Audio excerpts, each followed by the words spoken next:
Hello there. Hello, everybody. Roar. I got to do that every time. Okay, so we got everybody here. How many do we have here?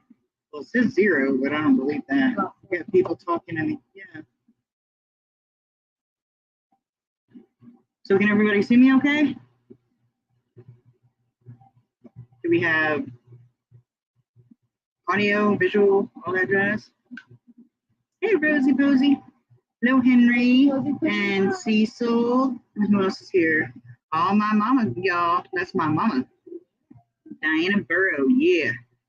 And then I guess that's it. You guys are kids. We got 7 people on here, huh? Okay. All right. So, oh shoot, I keep forgetting stuff. Oops.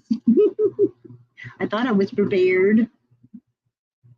Give me the freaking notebook. Hey, Gabriel. Roar, all you. Okay.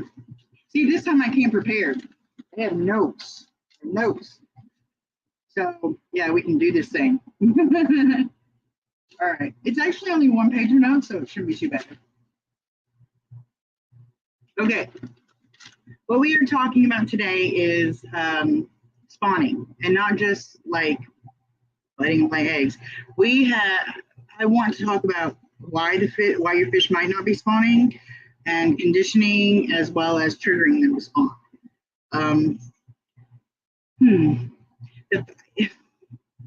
The first thing that I want to say is these triggers and these conditionings may vary a bit from fish to fish, species to species. So the best thing to do is, first of all, is to research the environment that specific fish is in, and the changes of the seasons, all that stuff, for that particular fish when they're spawning. That will make a big difference. Now, why do fish not spawn? There's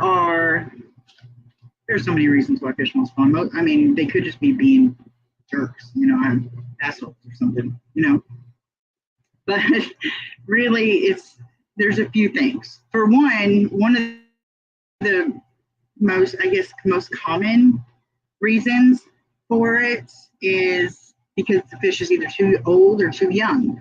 Like they haven't reached sexual maturity, or they've gotten older and they're past the time of when they can spawn. So there's also, you guys all having fun chatting over there? Yeah. Teenager, go figure. She's on her phone all the time. Yeah, I'm just doing chat. Anyway, another thing that could be a problem is they could be not getting enough nutrients. Now they may be getting enough nutrients to survive and to live and to be okay and thrive, but they may not be getting the excess nutrients they need to form the eggs, form the babies, spawn, have the energy to spawn, all that stuff. Especially protein. Protein is very important, because that's what gives it the building blocks to spawn. Now, anyway, go ahead. Anyway, my apologies. At least I've got notes this time, so she doesn't throw me completely off. Protein. Oh yeah, okay. So protein is seriously important, because like I said, it makes it's the building blocks. But you don't want to, you want to like feed like crazy, feed the protein like crazy. Hey, Kristen. Hey, Zine. Feed protein like crazy. Now, in carnivorous or omnivores, you're going to want to feed like a lot of meaty things, bloodworms, brine shrimp, things like that. But with your herbivores, you don't want to overfeed the meaty proteins because, well, they're herbivores. Their body's not made for it. They're going to end up with bloat or something else. So you can feed it to them, and most of the time they'll eat it like I couldn't think for a minute. Bristlenose plecos. They will eat it. They will eat bloodworms and stuff like that. But you don't want to give them so much that it's going to cause them problems. And when you condition to breed, sometimes that's one of the things you're going to do is power feed like crazy. So you want to give them high protein veggies. That works. So sinking pellets or whatever that, you're feeding them for that are high in protein. So that way they get their plant-based protein, they still got their protein. So another reason why they may not spawn is, it could be something easy like water conditioning. Like the temperature, they may not be an ideal temperature, maybe too cold, too hot. Now, pH, nitrates, things like that could be way out of whack, and it could just not be ideal for them to spawn. That's usually not too much of a problem unless your house is seriously sensitive, very picky. I have never bred any seriously picky fish yet, so I can't think of any examples right off the top of my head. And if I say serious one more time, I swear. Anyway, I can't think of any off the top of my head that would be so sensitive that the temperature, pH, nitrates like that are really that important. Another reason could be something as simple as environmental factors, like they don't have enough places to hide, plecos don't have enough caves, too much light even. That's where it comes into, that's where the researching the particular fish's environment comes in handy. Some fish don't like excess light when they're spawning. They don't feel safe. Other fish, I don't know, may tolerate higher lights, and it may not be a problem for them at all. So that's a good one. And then we're going back to the don't feel safe to spawn. Like I said, there may not be enough cover. There might be aggressive or territorial fish in there that don't give them a break, that don't allow them to spawn, to feel safe enough to spawn. Yeah, Henry, that is right. He said he's heard that some fish also breed, there we go, in different sea levels. Again, those tend to be more, picky, sensitive fish. A lot. Replicating, okay, we'll get to that in conditioning. Anyway, let's see. If they're in a community tank, or even a tank just species only, the eggs or fry could be getting eaten. They could actually be spawning successfully, but it's not going anywhere because the progeny is getting eaten. Also, there's the male to female ratio. It's not always super important, especially if you have a big group of them spawning, like Corys. It's really good for them to have say one, or I think it's 2 males to 1 female, something like that, because the males sparring actually entices the females to breed. So yeah, that's it. Male to female ratios can be important. So that's another thing that might be it. Like with my killifish, they can handle pairs. They do pairs just fine, but with it being the males usually being so, what's the word, enthusiastic about breeding, they can actually annoy, I guess, harass the females literally to death from wanting to breed. So it's ideal to have 2 females to every male and in killifish.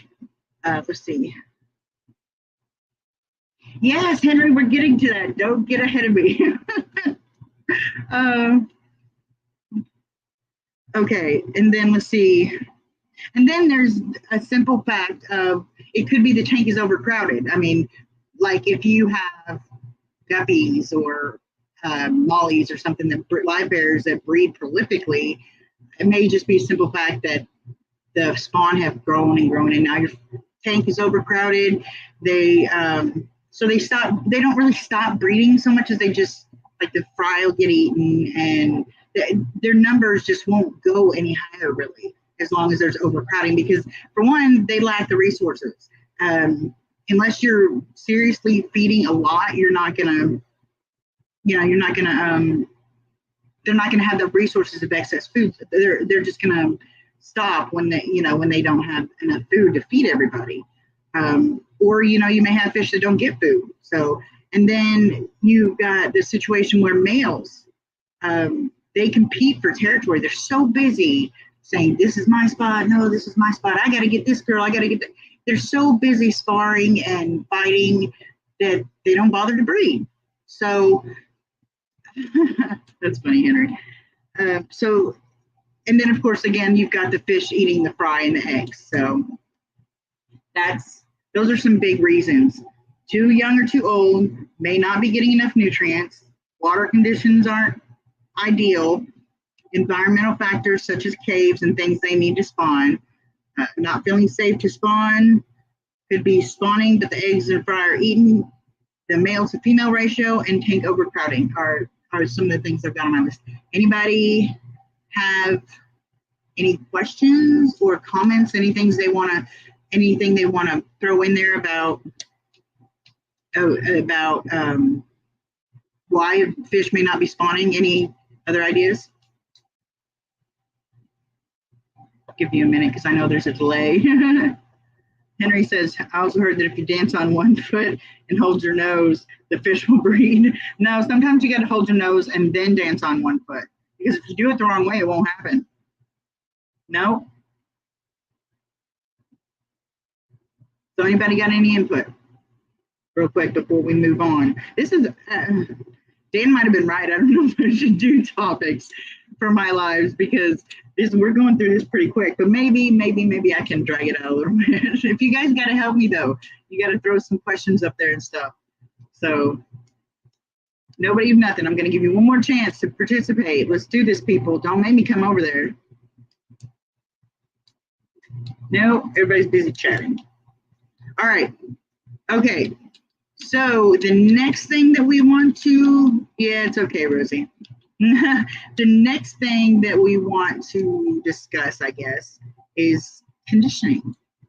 How to get your fish ready to spawn. Not necessarily making them spawn, but getting them ready, building up, getting them prepared, that kind of thing.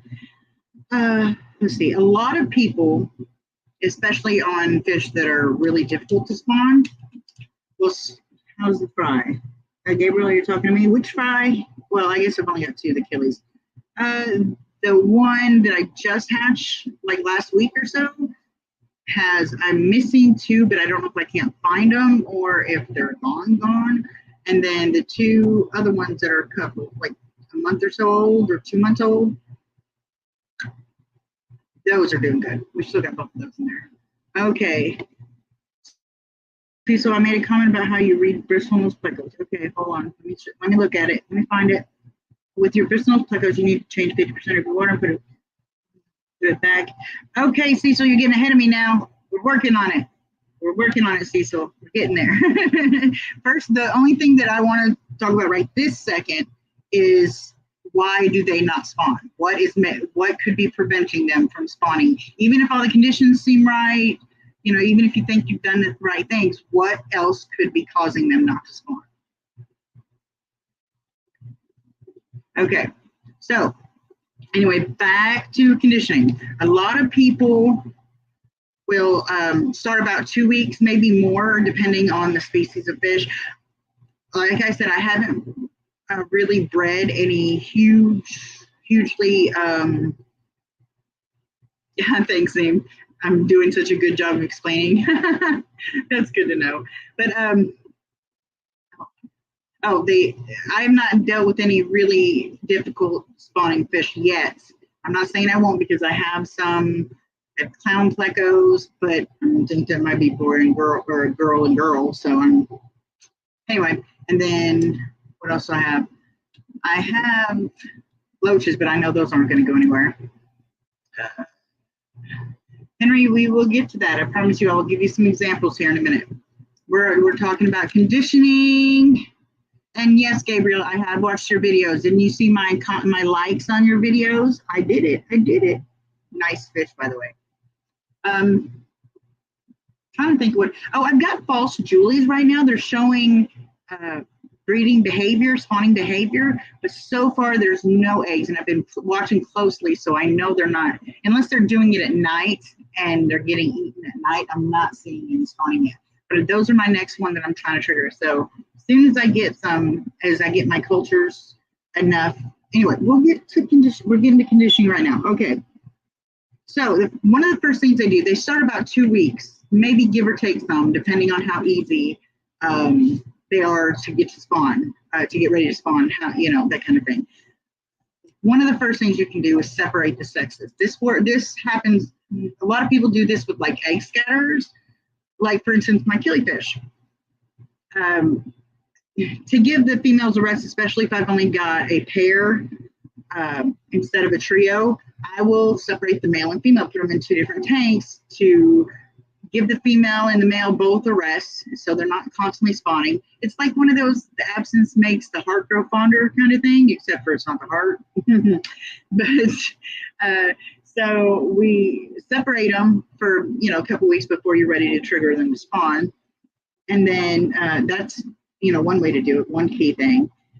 And then second, you're going to want to make sure all their needs are met. Like I was talking about before, pleco caves, plenty of hiding spaces, breeder mobs if they need them, caves, I already said caves. Anyway, low light, that kind of thing. Get them ready, get them started ready. Get started getting them ready. And do everything. Like if they need dim light in that sort of environment, dim your lights for a while. If they, let's see, hold on, let me make sure I'm not, oh no, I'm starting to get ahead of myself. Okay, yeah. So the next one I was thinking is mimic the daylight hours of the spawning season. Like what somebody was saying with plecos. When you breed plecos, one of the things that triggers them is one of the things I'm going to talk about later, and it's that they spawn during their rainy season. A lot of fish do that. A lot of fish spawn during the rainy season. So you're going to want to mimic the rainy season, or the season before the rainy season, and then the trigger is where you mimic the rainy season. We'll get to that. So like for instance, if the daylight hours are longer or shorter, you adjust your lighting schedule so that way they have longer daylight hours or shorter daylight hours, depending on what the situation may be, that leads up to their spawning season. Let's see. Oh, adding botanicals like catawba leaves and why can't I think of anything else right now? Stupid. I cannot think, like seriously, my brain just went, whoa, no thank you. Anyway, it's not important. Botanicals, things like catawba leaves and stuff, you're going to want to add some of that in there. That helps encourage microorganisms and stuff growing and biofilm, stuff like that, things the baby can eat. Also moss, lots of moss. It's you can use other plants like bushy plants and stuff, but someplace the babies that can hide the babies. Because if you are spawning them in that tank and there's going to be parents or other fish in there, you're going to want to let them hide because they'll get eaten. So, and not only that, putting those botanicals and those moss in there gives somewhere for microorganisms to populate, and it gives them somewhere to feed without them having to leave the hiding place. So that's a good thing you're going to have to do. Add botanicals and moss. Oh, and then 2 weeks prior, like we were talking about mimicking the rainy season or the dry season before the rainy season. Oh my God, Rosie, I'm going to call you kids.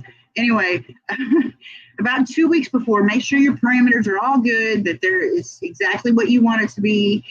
And then you don't need to do any water changes. And then for about 2 weeks, take your lid off, let the water evaporate a little at a time, let the TDS rise.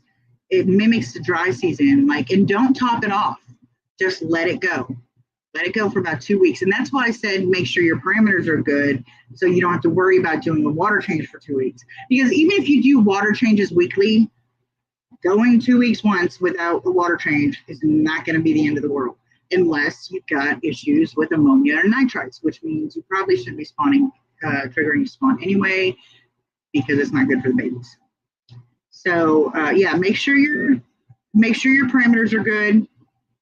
Allow the evaporation to take place to mimic the dry season, because right after the dry season, of course, is the rainy season, and that's when they like to spawn. It shows that there's, that's usually when the most food is available.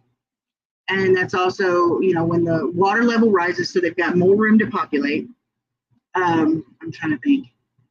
There's a couple other things too, but the rainy season is the most common time that they'll want to spawn.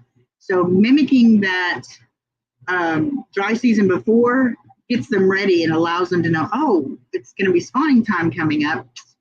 Better get, better get ready. Throwing in ditherfish. Okay, this is gonna kind of go along with some triggering that I'm going to talk about. But ditherfish, if you don't know what ditherfish are, they're other fish that are outgoing but not aggressive, not nippy, stuff like fish that don't bother other fish. They stay to themselves, but they're always out and active. They're not hiding a lot.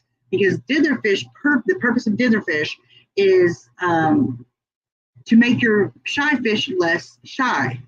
Ditherfish, Rosie, dither. Anyway, so it gives the shy fish, they'll look out and they see all these fish swimming around in there and they're like, oh, those fish are about my size. They're peaceful fish and they're out, so there must not be any predators. Let's go play. So that helps a lot too. And it makes the fish that are spawning or that you want to spawn, my accent, Rosie, it makes the fish that you want to spawn feel safe and secure to the point where they don't feel threatened and they don't feel like they can't spawn because, So, okay, Zine, what do you got to add? Come on, let's do it. I'm already halfway through my list, and it's only, what is it? How long have we been on here? 21. Oh, it's not as 21 minutes. Okay, Zine, let's do it. Let's do it. Here, let's see. Zine has something to add. We'll pop that up there. How do you get better to spawn? Oh, wait, that's not Zine. Well, I don't know, Henry. I know there's a big long procedure, and I know this stuff that I'm talking about with conditioning and stuff applies to bettas too. You can condition them. Now, the actual process of getting them to spawn is a lot more intense and a lot more,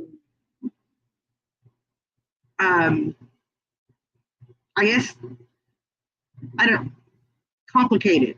That's I guess what I'm trying to work for.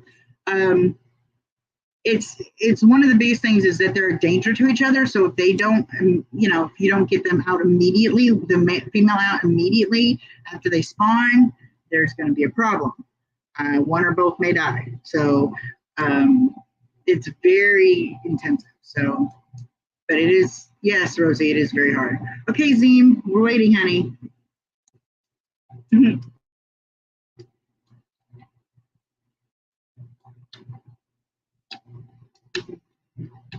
Okay, so changing pH, you have got to stop getting ahead of me. You can just breeding in some fish like Congo Tetra, you can put stuff like peat moss in. That is correct. That is one of the things I haven't gotten to yet. Actually, I think I might have skipped it. Hold on. Oh, I think I forgot to write it down. Son of a gun. No, I didn't. It's in the triggering part. Okay, so what's your question?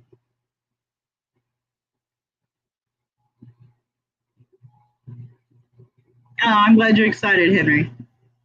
I'm working through it, but my triggers is a short list, so you guys are gonna have to really give me some stuff to work off of here. So, okay, we're waiting on Zine's his question. Ah, my hair's in my face. Actually, I think my hair looks kind of pretty good today. Ooh, almost dropped my cup. Okay.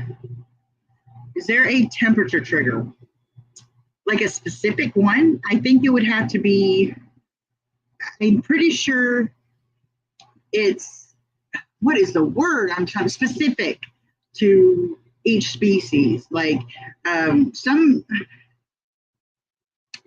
species, I'm sure, can't think of any off the top of my head right now because I didn't think to write those down. Changing the temperature will induce them to spawn. But a lot of that goes back to, just changing it in general. It can, because like I said, like for instance, in the rainy season, one of the things we want to do to trigger, and make me get ahead of myself, is we're going to want to, with the water change that I'm going to talk about, we're going to want to drop the temperature down and let it warm back up naturally with the heater. So that is one thing that we're going to do. And so changing the temperature allows them to know that, hey, it's the rainy season. This is why it's, thank you, Rosie. It's the rainy season. It's cooler now. That means the rain is coming, or the rain is here. It's, that kind of thing. So, yeah, see, with, like you were saying, with amphibians and stuff, it's very important. But I don't know if any, like, it has a biological effect other than instinctually triggering them. I think it's more of an instinctual thing than a biological thing. Like, it doesn't change anything about their bodies, unless there's specific fish that I am not thinking of at this moment, which is entirely possible because it's not like I'm an expert. Not an expert. Let's see what this says. See right here. Not an expert. See, not an expert. Do your own research, people. But yeah, so temperature change can be, that's a matter of fact, one of the things that, that's one of the reasons I said research on the environment that your fish are in when they spawn, or leading up to when they spawn, what triggers them to spawn, that kind of thing. So you definitely are going to want to check things like pH, temperature. Also checking if the change in pH or temperature will affect them and how it will affect them. Another one, believe it or not, in my little bit of research, and I say that in quotations because although I did work hard to look up information, it's not a scientific study, so, research, my YouTube research. It's okay, Zine, we forgive you. Oh, I forgot what I was saying now. Hold on, I'll get it back. My brain has got it online. It's going to reel it in, I think. Somebody give me a hint on what I was just talking about. pH, nitrites. In all the reading and watching I've done, nitrites apparently in some fish, the raising of the nitrites indicates that the water level is lower. They have less volume, and so they're more crowded. And, apparently there's something about the nitrite level elevating and the nitrate level, but mostly the nitrite level elevating, that triggers them to let them know it's time to spawn.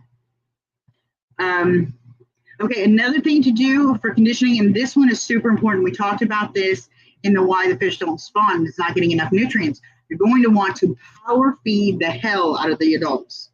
Like, go crazy, overfeed, whatever. Don't let anybody mess with you about that because it's, it's not like you can't fix it, vacuum it out, yada, yada, yada. And like even with Corys, with Corydoras, I love conditioning them to spawn because they're so easy. You just throw a whole bunch of food on the ground, and within an hour or two, it's all gone anyway. You don't even have to clean it up. They just sift it right out of the sand. And which I like my Corys to be fat and happy, so I feed the crap out of them anyway. But when I say power feed, I mean high in protein, very quality, especially live and frozen foods. That really kicks it off and gives them a lot of energy, building blocks, like I was talking about earlier. Yeah, it gives them all the building blocks that they need to get it done. And especially if you do live or frozen foods, they love the live the best. Especially Corys, they definitely love worms. So, hey, we're all fat and happy up in here. Happy is the key word, though. There's a lot worse things you can be than fat, I promise. But anyway, so yeah, power feed for about 2 weeks. And that works really well too. If you separate the sexes, separate the male and the female, you can power feed the male and power feed the female, and then they're both getting what they need. When you get more, aquarium fish breed more. I'm not quite sure when you get more aquarium fish breed more. Can you clarify what you mean by that, Henry? I'm not sure. I don't know if I'm missing something or.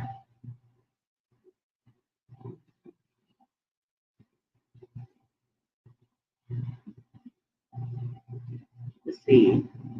I don't want to answer that and then answer it the wrong way, because if it's what I think of, I've talked about why they don't think. What was it at? No, I think I talked about, yeah, talked about using dither fish, but adding more fish in. But I haven't gotten to my triggers yet. So if it's what I think it's about, I will get there. How about that? And if not, clarify it for me. um, that's possible, Zane. Maybe he means having competition induces breeding more. I would think the opposite, honestly, because competition for things like resources, males and female or mates, stuff like that, depending on the fish, some fish thrive on that. Like I said, Corey's the male sparring will incite the female to be like, oh yeah, let's do this thing. Two big men fighting over me. Woohoo! I know people like that. Let's not. Anyway, but I'm not really sure if that really applies because usually competition for things like resources, mates, yada yada yada. Oh, saying that when you get more tanks for your addiction, fish breed more. Yeah, because you're more likely to have enough fish that. Yeah, that's for sure. Believe me, I know that. Unless you want them to breed, like unless you're actively trying, in which case they're going to give you hell trying to do it. So, okay. So now here's the thing that ties into power feeding. This is my last tip for conditioning. Well, besides putting your fish on a treadmill, you got to get them fit and happy, you know. When you are power feeding, throw in some fry food. Throw in baby brine shrimp, whether they eat it or not. Daphnia, small, why can't I think of the other ones? Anyway, microworms, vinegar eels, throw stuff in there because even if the grown-ups, the adults do not eat it, it triggers that instinct in them to say, oh, my fry will have the survival instinct. My fry will have enough food to survive. So even if they don't eat it, yes, Cyclopsium, thank you. Even if they don't eat it, it's not going to waste so much because it, like I said, it will trigger that instinct to let them know there's an abundance of food supply. Their fry will not be born in vain. They will live on and thrive because there's plenty of nutrients and there's plenty of food out there for them. And that's another thing with the botanicals and the moss. Putting that in there, you will see that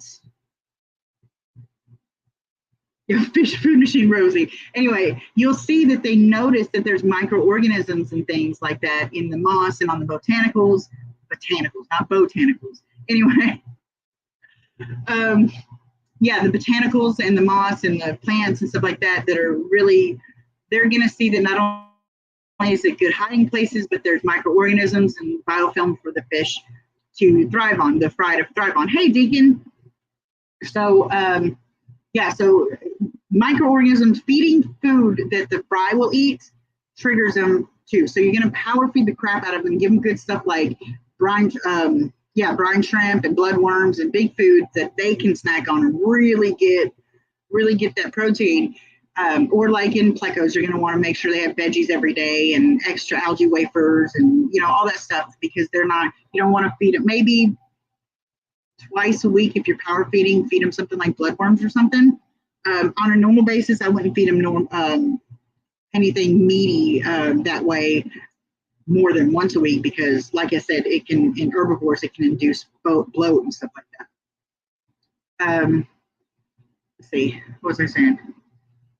Oh, you're gonna power feed the adults with. And when I say power feed, like I said, I just mean make sure they're not competing for food. There's nobody's fighting. Everybody's getting 110% of what they need. They're fat. They're ready to go. And then, they're going to think, boom, excess food. And when you throw in that fry food in there, the powdered fry food or some Daphnia, baby brine shrimp, I use crushed flakes even. And there's another thing that works really good, and that's Repashy powder. Instead of mixing it up, you just sprinkle it in just like you do fry food, and it's fantastic food for them. It's got all the nutrients and things they need. So I love Repashy powder. I can barely get any of my fish to touch it, except for my fry. My fry will love it. They love it. If I make the little cubes of Repashy gel, nobody wants it. Not even my plecos. Nobody eats it. It will literally sit there long enough for it to dissolve and fall apart, which if anybody has ever used Repashy, they know that's a difficult process And it takes a while for that to happen. So, I mean, it will literally sit in there until it just floats away if I try to feed my fish. Although I haven't tried it in a while, and I do have some, so maybe I should try it again. But anyway, so yeah, power feed, and then while you're power feeding, feed fry food. They don't have to eat it. They just have to know it's there. They have to know it's there. Okay, anybody got anything else to add about conditioning? Any questions? Anything like that? Let's do this. And Rosie, you've always new injury every live. Well, I'm gonna have to stop doing live so Rosie doesn't die in an accident or something. Oh, final live? Well, this is gonna be my final countdown. I don't know. Okay, so let's see what we got here. Anybody? Questions, comments, input? We're about to start on the triggers, and I wanna make sure everybody's got a full understanding of what I was talking about with conditioning. And now when I say conditioning, I don't mean inciting them or inducing them to spawn. I mean getting them ready, building them up and get them ready. Okay, Henry says, what is a good food to feed super tiny fry? One of the best things you can feed them is infusoria. Super easy to culture. It's literally, you just take like old vegetable scraps or like green stuff. You can even use grass clippings or hay. You take and you put it in a bucket with water. You squeeze out a really nasty, dirty filter in it real good and wash it out in there. And you just let it sit for a while. And eventually these microscopic organisms called, oh crap, I just lost it. What did I just say? Why can't I? It just literally went right out of my head and I just said the word. Somebody tell me what I just said. In the infusoria, Jesus. Anyway, yeah, the infusoria will, it's just basically a mixture of microscopic organisms, of different microscopic organisms that the fish will see and eat. And biofilm's a good one too, which is why I said put plenty of moss and plenty of botanicals in there. It will generate and cultivate those small things that, you can't spell that. It'll generate and cultivate those things that are small enough for those fry like that. However, even if you can't get it, if you're anything like me, I cannot get infusoria to start in mine. I have tried on 4 or 5 separate occasions. I have had rotting, nasty, freaking vegetables in water sitting in the sun, and yeah, it doesn't work. It's not for me anyway. I'm going to try again though. Okay, you said he heard people use egg yolk. Yes, if you're in a pinch, egg yolk will work. You just take and you put in a little bit of water and you stir it up towards like just a milky consistency and just pour it in. And the only problem I've heard with that, I've never used it myself, but a lot of times I've read and seen that it will easily and quickly foul your water. So if you have other options, I guess, I probably wouldn't use it too much just because of that. Because most of the fry foods you have and all the live foods you try that you use, like the infusoria, microworms, vinegar eels, those things like that, they're going to have all the protein you need. So an egg yolk is not really going to be more of a benefit. Like it's just as beneficial. It's got all the nutrients they need, but with it fouling the water and causing those difficulties, it may not be worth the try unless you have no other options or you have very few options and you want to keep a variety. So, and Rosie says she uses egg yolk for her baby koi fry and inler, but it does get your your tank minging real quick. I'm assuming you mean gross. Does green water help feed baby fry? You know, Henry, I don't think so. I mean, I can see where like algae eater type fish might eat it. Well, it might. You know, I'm gonna have to find out. I don't see why it wouldn't if it was an herbivorous fish, but I don't know if there's any that are that small that would need literally microscopic algae. I'll have to look into that. But I know that you can feed it to like Daphnia and stuff like that, and it really beefs them up and gives them the nutrients they need to. When you feed your fish to Daphnia, it's really full of nutrition. So, okay. Anybody else? Anybody else? What else are we looking at? For conditioning, so we're not like, I don't mind throwing in a few things about like hatching and raising the fry and stuff like that, but I definitely want to cover everything for why they don't spawn, conditioning, and triggering. So let's see. Anybody else? Okay, I'm going to give you a few more seconds to throw something up there, and then we're going to get on to triggering.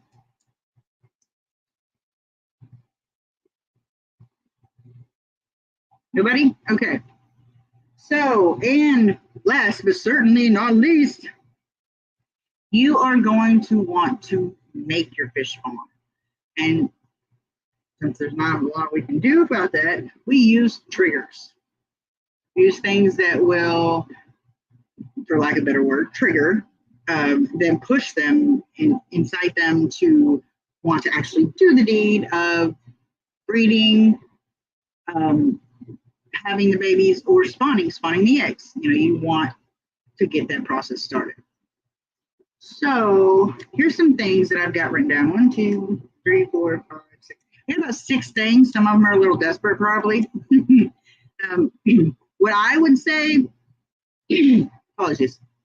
What I would say to do is, after you've conditioned the crap out of them, and you know, the longer, if you want to go longer than 2 weeks or shorter than 2 weeks, you can. 2 weeks just seems to be the sweet spot of what really helps.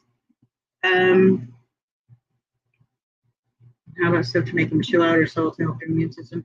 Okay, I'm not. If you want to clarify that, I will answer that in a minute. I'm not really sure what you mean by make them chill out or salt to help their immune system. Do you mean like in the breeding tank or the fry tank, or, and what do you mean by stuff to make them chill out?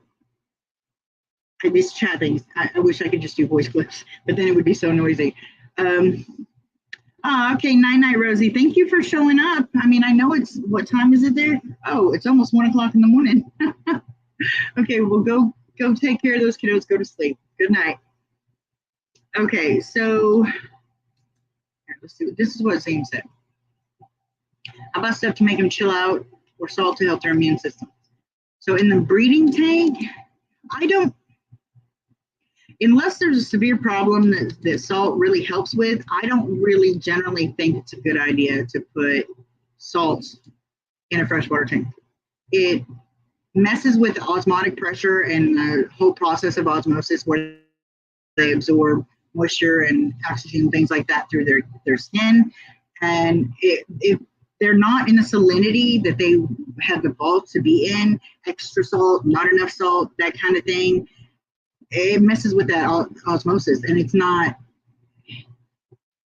small amounts may be okay, but I can only imagine that it can't be comfortable.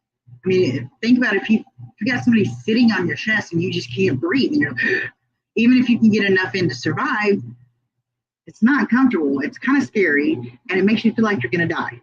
So I don't really, unless there's a, like salt dips and salt baths and stuff like that, I'm not really, the short answer is I wouldn't put salt in there, because if your water's clean, if they don't have any diseases, their immune system, and they're being fed correctly, and they're not stressed, they have everything they need, so they're not stressed, their immune system should be just fine. There's no real need for anything extra like salt. Now, I'm not sure about what you mean by how about stuff to make them chill out. I'm not sure what stuff, or chill out. What do you mean by that? Do you mean like stop breeding? Because, I mean, yeah, I'm not really sure about that. Okay, as soon as if you decide to answer that question and I can clarify, we will get back to it. Okay, so anyway, with the triggers, this is something you're going to want to do at the end of conditioning. Well, you're going to continue to keep up the conditions that you were conditioning with, but at the end, when you're ready for them to actually pull the trigger, so to speak, and do the deed, these things can actually help induce the actual act. And the laying of eggs, the going labor, the breeding, that kind of, you know, all of it. Okay, sounds good, Rosie Posey. See you in the morning, in your morning. Yeah, somebody was talking about adding Adding extra fish. That's what I was trying to think of. Stress relief measures. There's products like Stress Coat. There's some beta products too, but I think you're not really supposed to use them on betas because they have tea tree oil and it affects their, what is that organ called? Labyrinth organ. Jesus, my brain is not working tonight. It seems like every live, it's just like, bye-bye. It's on vacation. But I personally do not like to add things like chemicals for that if I don't have to. Now, botanicals will, they have those properties, those stress relieving properties, healing properties, things like that. So, Rosie. So, yeah, and Rosie. So, botanicals, it's like catawba leaves and alder cones. That's one I was trying to think of earlier. Alder cones, catawba leaves, those are really good to put in with a sick fish or a breeding fish, spawning fish, whatever you want to, it's because they have all those properties that are really good.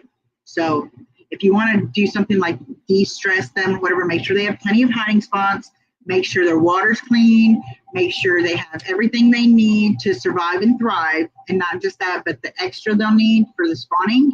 Make sure that they are completely happy. Their immune system should be great. They should not have any problems with it. The botanicals really, really do help. Okay, so when you do these triggers, well, antifungal just depends on the fish. Like, anyway, we'll get to that in a minute. But what I would do is do one of the easy, most obvious triggers with your fish first.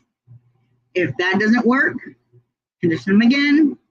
Trigger them again. Well, try to trigger them a couple of times, a couple of different ways. If that doesn't work, start over, trigger them again.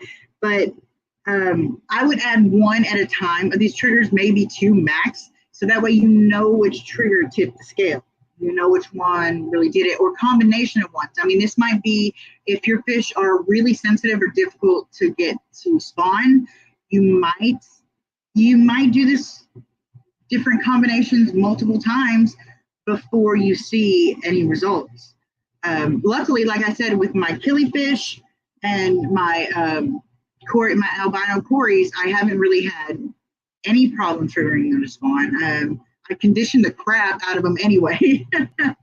But yeah, so they're always, my easy ones are easy. They're always ready to spawn. So, okay, what is the hardest fish to trigger for breeding? Well, okay, this one will have to be in my experience because my experience on which fish to breed are pretty limited.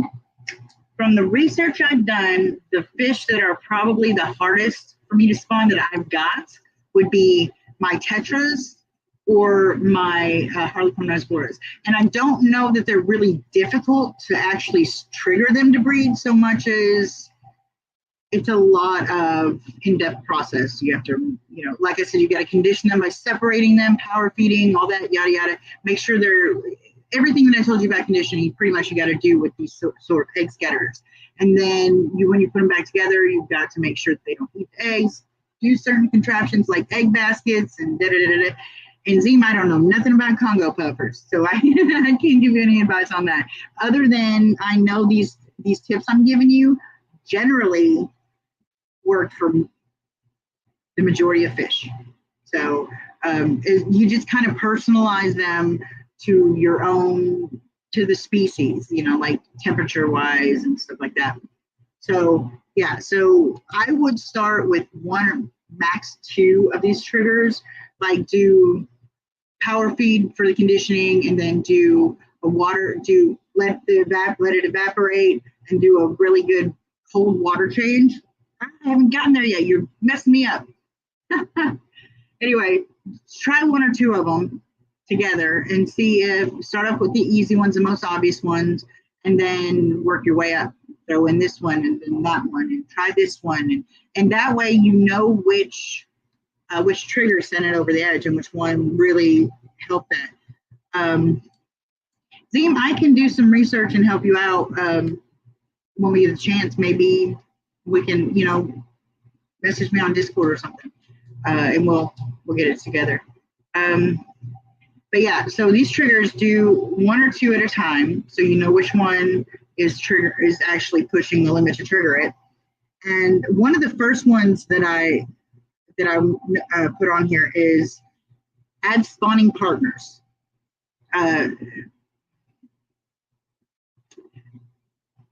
Schooling fish. I almost said herding fish. Schooling fish. Sorry, my Gidget, my electric blue car, was chasing Dietrich, my Pandagara. She's being in pain today. Anyway, adding spawning partners. A lot of times, schooling fish will all spawn at the same time. So having those spawning partners in there really, it gives them the sense of security. It also shows them that it's okay to spawn and that it's time to spawn. It gives them all these indications when other fish are spawning for them to spawn too. So actually that was the fish that are ready to spawn are pregnant. The hormones in them can cause a chain reaction too. They secrete these hormones in the water and the other fish receive them or sense them, and they're like, oh, they're spawning, so it's my turn too. So yeah. So that really helps, and it helps them to get ready to spawn. And adding spawning partners, it's what I meant. Adding fresh stock, like for instance, I had Corridoras and albino plecos, Personals plecos. I had a male and a female together for months and months and months. I thought they were just too young to spawn, so I didn't care about it. My Corys were well past spawning age. I didn't even know what spawning behavior was at the time. So I didn't have any clue what to look for, but they weren't doing anything different than what they normally do, just sifting and playing. And they weren't doing the teas. They weren't doing any of it. They were not interested, none. I added 2 more boys, mature boys, to my Corridor group. And I don't know how long it took them, but there was eggs pretty quickly. And I didn't do that on purpose. But both of the males actually were really eager to spawn. So they basically said, let's get this going. And they just harassed, I guess, the females and sparred with each other. And they just kept performing the breeding spawning behavior over and over until others joined in. So and with my plecos too, my Bristol's plecos, I had a male and a female, like I said, that I didn't even think were ready to spawn yet. They hadn't given no indication they were spawning. They had caves, they had everything they needed. I wasn't in a hurry, so I didn't care. I added 2 mature long-fin Bristol's plecos with them, 2 females, and within 24 to 48 hours, there were eggs in the cave, and the male was fainting away like he knew what he was doing. So, yeah, adding mature breeding stock, adding fresh blood, especially if they're already ready to spawn and they're going for it, those will definitely help trigger. And Zim, I hear you, honey. I'm broke too. We got you, Cecil. We know you're there. Okay, so you've got spawning by adding spawning partners. You can add fish in, that are ready to spawn or, pregnant and ready to give birth because the hormones. And here's what we were talking, the next one is what we were talking about before when you guys kind of made me get ahead of myself, is a cool or warm water change. Now, let me start with a cool water change. It happens these water changes, when you do these after letting them evaporate for a while, letting the tanks evaporate for like 2 weeks, whatever, without topping off, let that TDS raise, let the minerals get, all that kind of thing. Can I leave with the eggs with pleco parents? No, Henry, they not generally, they will not eat. Okay, if the male might eat the eggs, but it's not usual. Like, it's not something that they do all the time. It's usually the eggs are not fertilized or they're bad eggs for whatever the case may be. But generally, no, they don't eat their own eggs. If they're in a community tank and the fry might get eaten when they come out of the cave, the pleco babies will stay in the cave. Jenga! Oh my God, this dog's driving me crazy. Go to your crate. Now, Go. Anyway, they don't generally eat the eggs unless there's something wrong with the eggs, and they do this to keep other keep them from rotting and spreading to the other eggs and stuff. So I leave my pleco, my eggs with the daddy, let him fan them, because I have had to have some artificially before, and I didn't get near the survival rate that I did when I let the dad hatch, or not survival rate, but hatching rate that the dad does. So I leave them with them, and then and since my plecos are in community tanks, I wait until about day 3-ish from after they hatch to remove the pleco, the cave, the babies, and the daddy, and all, and put them in a grow out tank. That's easy to do, but that's something we'll talk about another time. But yeah, you can leave the eggs with the pleco parents. They do not eat the eggs in general. I'm not saying it never happens, so don't blow up at me or anything. Not you, but whoever else might watch this. So no, they do not generally eat the eggs, so they should be safe. So okay, so back to the cool water change. It will after you let all the minerals build up, TDS go, the water level lower, nitrates build up, that kind of thing. You are going to, that mimics the dry season. And immediately after the dry season comes, you guessed it, the rainy season. And like I said before, that is usually when most fish will be triggered to spawn because of abundance of food, abundance of space, yada, yada. So the cooler water change, what you're going to want to do, well, this is what I do at least. You can do different amounts and different temperatures. Less water taken out, more in, but the water you add in is colder. More water taken out, the water you add in is a little bit warmer, that kind of thing. I keep, let's see, corridors, for example. My cories, speaking of my false Julie cories are really, really looking like they're trying to spawn. There was a big bundle of just like cory, and I was like, oh my God, are they fighting? But then they broke up and they were teeing. But anyway, forget where I was going. Cool water change. I take about 50% of the water out of the total volume. That's not including it doesn't matter. Anyway, about 50% out. And I keep my cories around 78 degrees Fahrenheit. That is, oh God, I don't remember. I don't know what it is in Celsius, but 78 Fahrenheit is generally what I keep my cories at, give or take, but 78 is normal. So what I'll do is I'll take about 50% of the water out, and I will add water back in that is about 68 to 70 degrees, so about 10 degrees cooler. And when it fills up, it will drop the temperature down to anywhere from 73 to 75, something like that. That's not a huge trigger, but A, I don't want to shock them, and B, my fish don't really need a seriously huge trigger. So if you think you need more of a temperature drop, if say the first water change doesn't do it, do another one, make it even more cooler, make it 15 degrees cooler than the new water, 15 degrees cooler. Just keep building up like that, because like I said, you do not want to shock them, you do not want to hurt them, but they need that excess temperature difference to trigger them, to let them know, hey, it's rained, all the food is abundant, it's time to spawn. So yeah, go ahead and continue to lower it without going too far. And then, hold on, I lost my train of thought. Oh, and then you just let the heater naturally heat it back up. You don't have to put warm water in it to fix it or nothing like that. Just let it warm back up naturally with the heater. And it doesn't take super long, but it's enough to mimic that rainy season. And you just keep throwing the water change is pretty much standard. It's something that most people are going to do. I don't really know of a fish that the mimicking of the rainy season doesn't help with in some capacity, like at least assists. Okay. Oh, and I have done this a few times.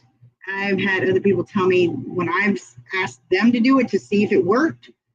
I've had it work with other people, but it's by no means a tried and true method or anything like that. If you've got cold water fish, for instance, white cloud mountain minnows, Rosie was talking earlier about how she's having a hard time getting her minnows to spawn. I think that's a totally different issue, but that's something else. But I had a couple of people tell me they were having difficulty with their minnow spawning too.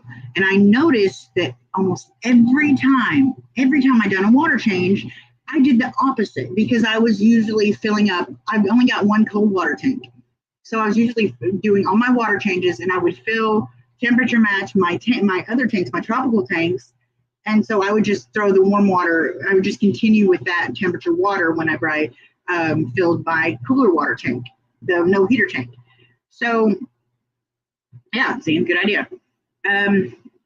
So what I did is I did the exact same thing, a water change, except for instead of it being cooler, I did warmer. So I don't know if them being from a more temperate, more cooler climate, that their season of spawning is when it gets warmer and easier for the, like, not such harsh temperatures for the fry to develop in. So I don't know, like I said, it's not a tried and true method, but I have done it a few times. I've had, I think, 4 or 5 batches of white cloud mountain minnows now. We won't talk about the survival rate because that was a whole different story. But Cecil, I don't know, 10 degrees is what I use. I'm not saying lower the water temperature 10 degrees. The water temperature, the water that you put back in, what I do is about 10 degrees. It only lowers it anyway 3 to 5 degrees. And so it's not, I've never had a problem with it shocking. I think that's a good enough, with it being 50%, at least 50% warm water, depending on how much you do. And then a 10-degree difference, it only averages out to about 3 to 5 degrees. So they don't have a big enough temperature difference to shock them. But if you're worried about that, try with a smaller difference. I mean, yeah, don't just do what I say because I'm saying that it's the right way to do it. That's what works for me.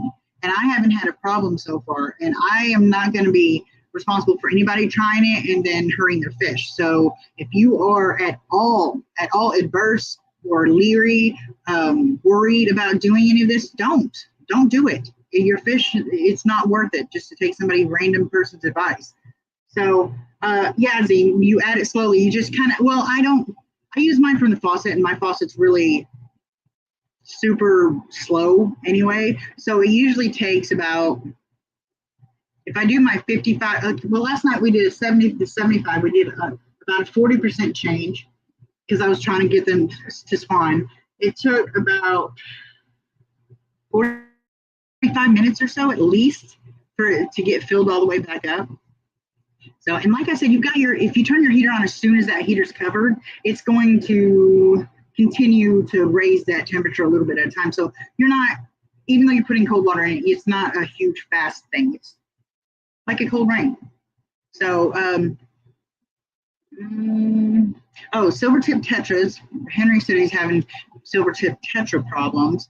I've never had silver-tip tetras, but they're beautiful. The process, from what I understand, is a matter of separating the males and the females, taking out the male and 2 female. I think it's male and 2 females. I haven't really looked into silver-tip tetras, but if I'm not mistaken, with the tetras I have looked into, it's a male and 2 females ratio. You separate them. You can keep the females together, but you separate the males from the females, and then you get you do your egg, your contraction. You get your tank, the breeding tank together. Do your mops and your baskets or whatever you want to do, and toss them in there together. Leave them in there for 3 days to a week, something like that, and then check for eggs. And now the basket seems to be the basket method. I don't know if you know what that is. It's where they basically put a basket in the middle of it and hang it up so that way there's water in it. You put the male and female in there and let them breed, and then the eggs drop through the basket and they can't get to the eggs, so they're all in the bottom of the tank. You remove the parents, boom, there you go. So yeah, I think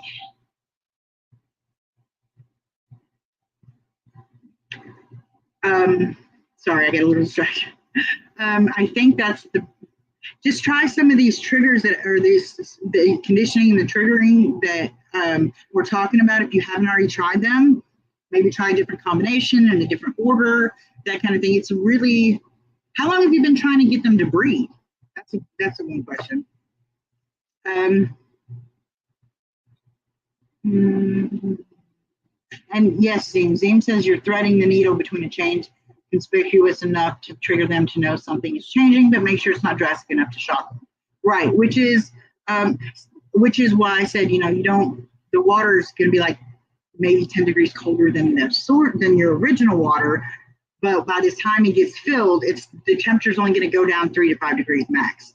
So, and like I said, if you do not want to do such an extreme change, in my opinion, it's not that extreme, and I've done it by accident a lot colder before I knew how to temperature match and knew anything about that. I did a lot worse, and they were fine. Not saying do that. I'm just saying it's happened. Cecil says I put my water back in 2 degrees cooler, and they read fine. I take my temperature from 78 to 76. Yeah, see, your temperature's not much different than mine. I do from 78 to 75 usually. Sometimes 73 at the very most if I take too much water out or put the water too cold. But generally, when I say add the water 10 degrees cooler, I'm not saying make the whole thing 10 degrees cooler. The source water that you're adding back in, 8 to 10 degrees, will make an average of about 3 to 5 degrees difference in the whole tank. So it's just a matter of, yeah. And then Zim says, could try dripping chilled or warm water in slowly. Yeah, you could. You could do a drip acclimation type situation, but that's going to, depending on how big your tank is, that might take a while. And Aquarium Fantasy says about 2 to 3 months. I wouldn't give up then, because especially with tetras, I've noticed, which I got lucky. I had 2 of my tetras, my black skirts and my Colombian tetras, both bred in my tank and had fry that managed to survive. I have no clue how that happened because I didn't try. I didn't even see the fry until later. But yeah, just keep doing whatever you're doing. Maybe you can message me and we'll talk about different things like what you're trying already and what you haven't tried. But you'll know, like listening to me, these things that I'm saying trigger and condition your fish, you can look them up and see which ones might work for you. So, or even just try them, because none of them are really harmful. So as long as you've done your research and stuff. So yeah, so do a cooler or warm water change. The warm water change with the cooler fish, I think, like I said, it just incites them to think, oh, it's warmer weather, it's time to breed now. Let's see. And then, oh, and somebody was talking about earlier, pH. Some fish, the raising or lowering, the drop or the increase in pH will signal that it's that time. It's not hard to do when you put them in if you want to lower the pH, put them in a tank when you're conditioning them and throw in some botanicals or some driftwood, stuff like that. If you want to raise the pH, throw in some aragonite. That's what I'm thinking of, aragonite or crushed coral, something like that, to raise the pH slowly. I mean, because generally with fish that get triggered by pH change, it's not a huge change anyway, because again, same with the temperature change. You don't want to do too much at once, because not only is it, yeah, I'm getting there, Dire Wolf. I haven't got there yet. Anyway, so, oh, the change, you can pH shock your fish. And I've done that. I lost 3 fish, and it's not fun. So let's not change it too much. But if you do something like botanicals, that will lower your pH slowly, and aragonite will raise it slowly. You can use stuff like baking soda, I think, to raise it, but that is a very rapid and very temporary, that's what I was trying to think of, temporary solution, because it does it too much. Oh, it's fine, Direwolf. I'm just teasing anyway. Okay, so raising and lowering the temperature, that's another thing you're going to have to research. What is the specific pH level they want or change in that specific species? Okay, and here we go, Direwolf. This is exactly what you were talking about. Trying to time that cold water change with a low pressure front or drop in barometric pressure. If you can wait and do it just when you guys are having a storm, raise your windows, take the lids off.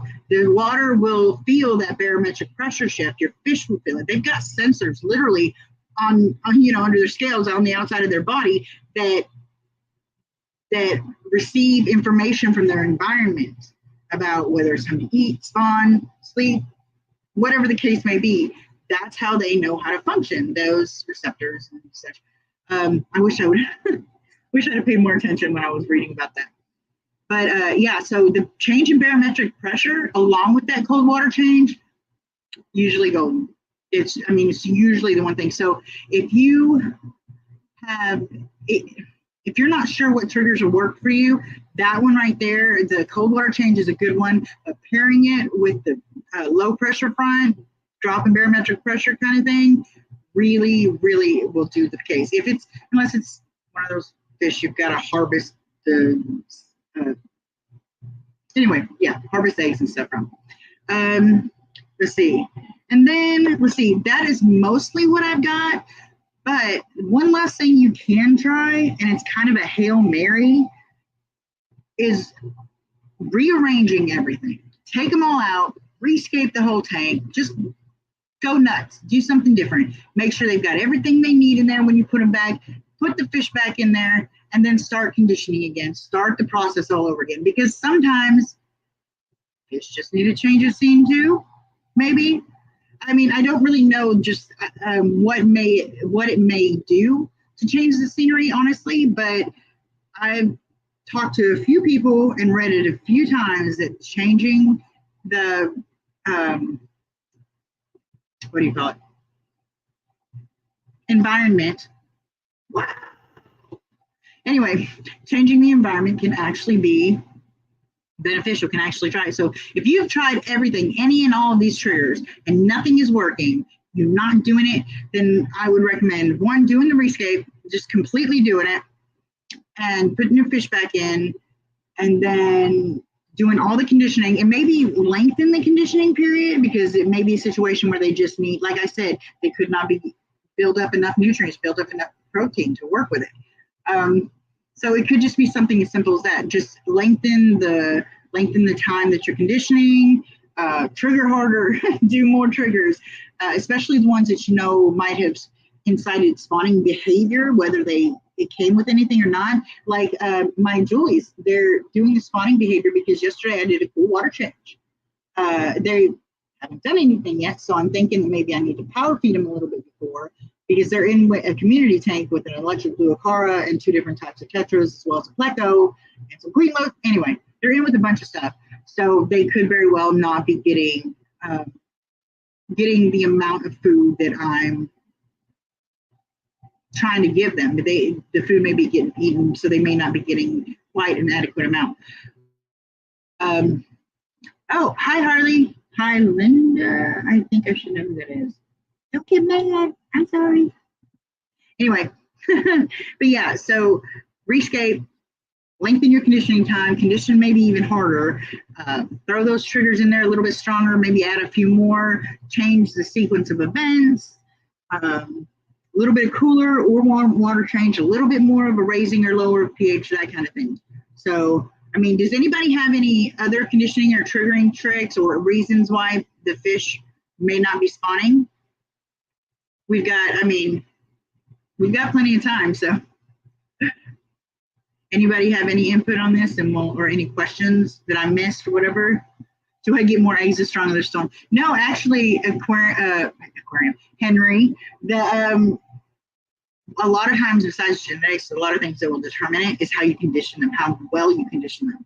The more food, the more eggs, because they're going to have that protein to build those eggs and all the nutrients they need to build those eggs. So feed the crap out of them. Like I said, feed them more than you think they'll eat, because fish are hungry.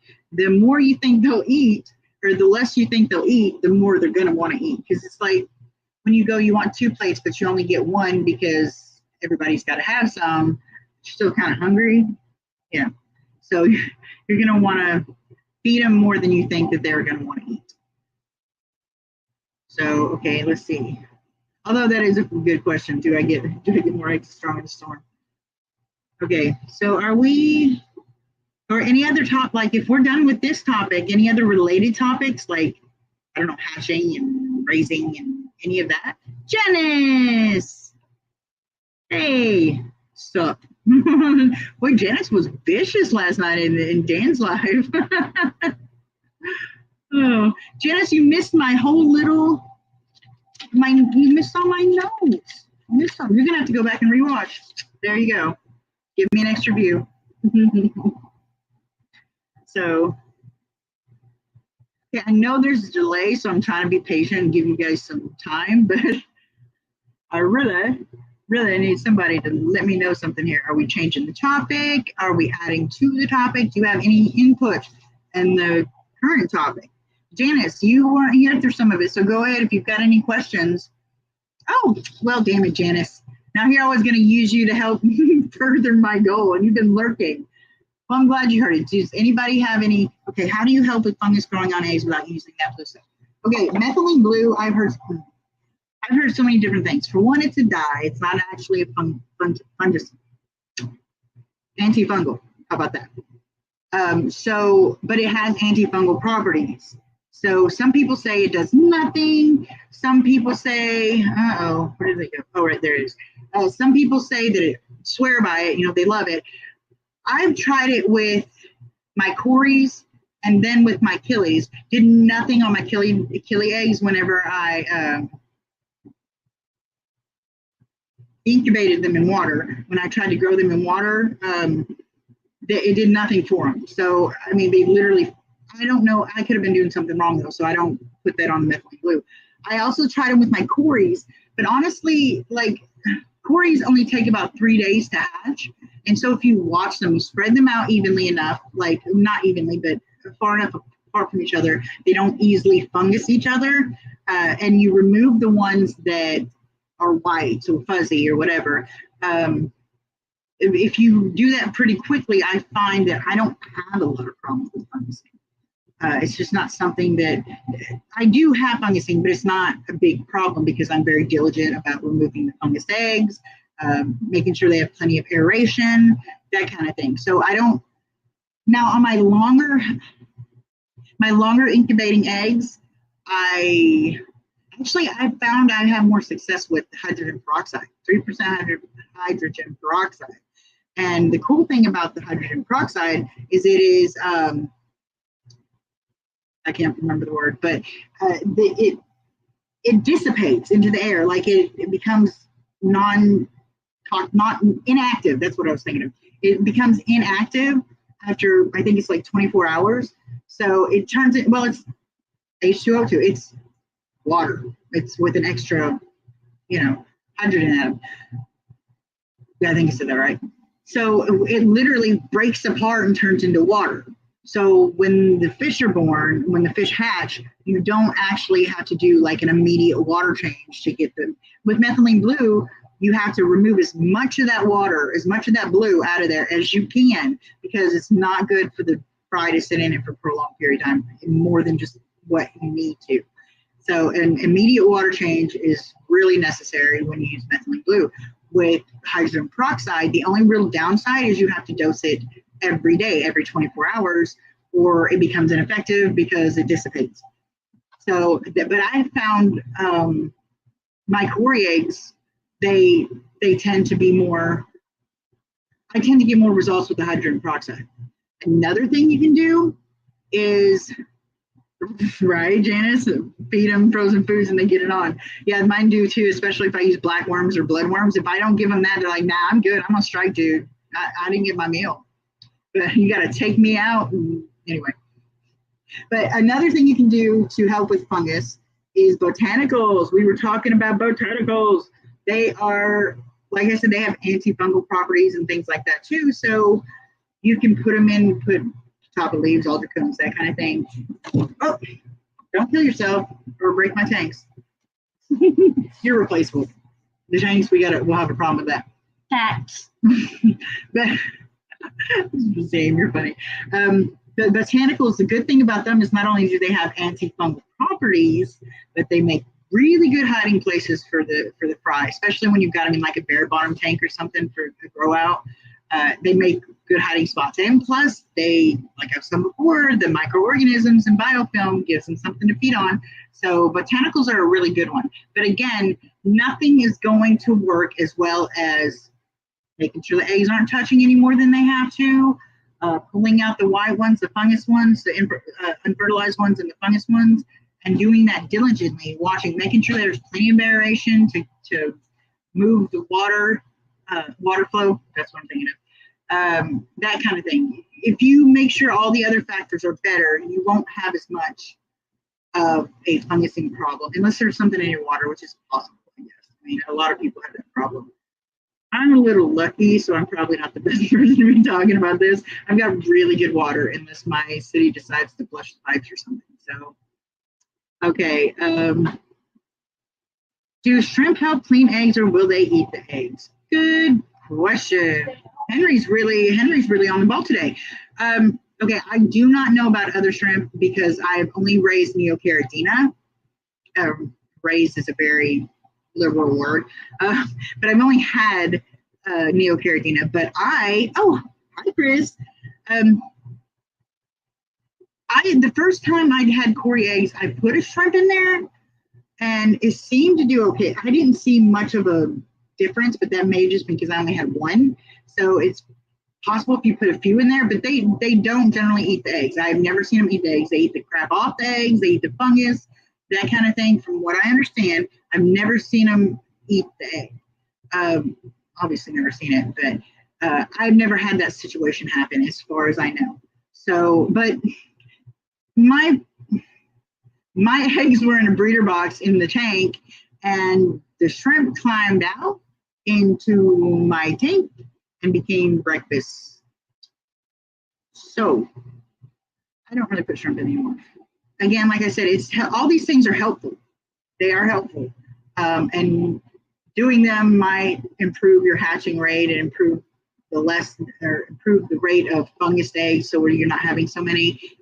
But I found the most effective is the clean water, removing the fungus eggs, and plenty of aeration.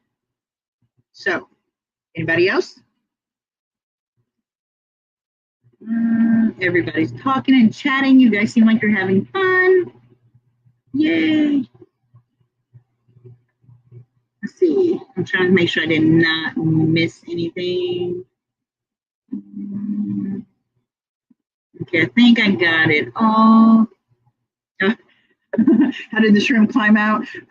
It was a net. It was a netting, like one of those breeder nets. And it just kind of climbed up the breeder net. And boom, there it went. I walked in just in time to see my electric wheel car go. And I was like, ooh, bye-bye. So, yeah. Yes, do snails eat eggs? I don't care what anybody says to you. Do not put snails in your hatchery. Do not. Now, when the babies hatch and there's food and stuff and you've got excess food from feeding them, that's fine. But snails will eat your eggs. I put snails in my first couple of batches of Cory eggs. Anyway, put snails in them because I thought, oh, it'll keep it clean. It'll make any fungus better. First two batches, I didn't know what was going on. All of a sudden, I had eggs gone. Don't know where they went, and there was these little smudge marks where they were at. I was like, okay, so maybe they just got fungus and fell apart. I was at a loss, like I didn't know. The third time, I walked in, there was a big snail pile on a group of eggs. Like there was like 3 or 4 snails, just like, and they were the little ones. They were little bladder. I don't know why I said they were little tiny bladder snails. So they were just like all piled on these eggs. And I pulled them off, and there was literally like half of an egg right there underneath them. And so I was like, I immediately removed all snails. Snails are the bane of my existence. I like mystery snails. I like myriads, but I do not like pest snails. I'm good without them. Ram's horn, sort of an exception to the rule because they're really pretty and mine don't, well, mostly okay. But anyway, yes, snails will eat eggs. I don't care what anybody says about, oh, they only eat the bad ones. Well, tell that to my fertilized eggs that's half there now. Well, not now, but it didn't work. So what else we got? Anybody else, or do we want to change the topic, add something onto it? Well, Scuzzy days, that I have no clue about. Like I'm not familiar with scuds. That's something I'm working on getting more familiar with. I've heard that they're not good for shrimp tanks, but I'm not sure if it's because they outcompete the shrimp for food or if it's because they eat the shrimp. I have no clue about eggs, none of that. But I mean, I would honestly, I wouldn't doubt it, but I will not give you that information because I have no clue. So, what about spawning? Anybody got any ideas as to why maybe your fish won't spawn? Henry, what about your? I think it was you that said, "Oh, they eat shrimp babies." Disgusting. Okay, that's what it is. Janice scheduling me out. Who was it that did the silver tip tetras? I think that was Henry, wasn't it?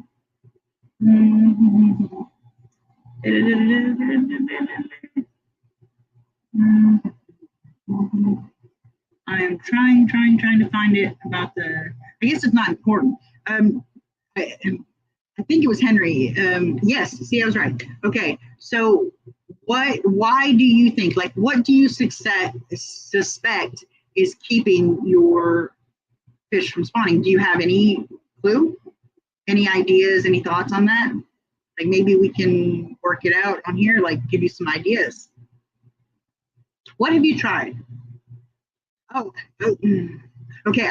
With tetras, I don't know if you actually have to. I'm sure you can probably get them to spawn together. After all, in the wild, they are together.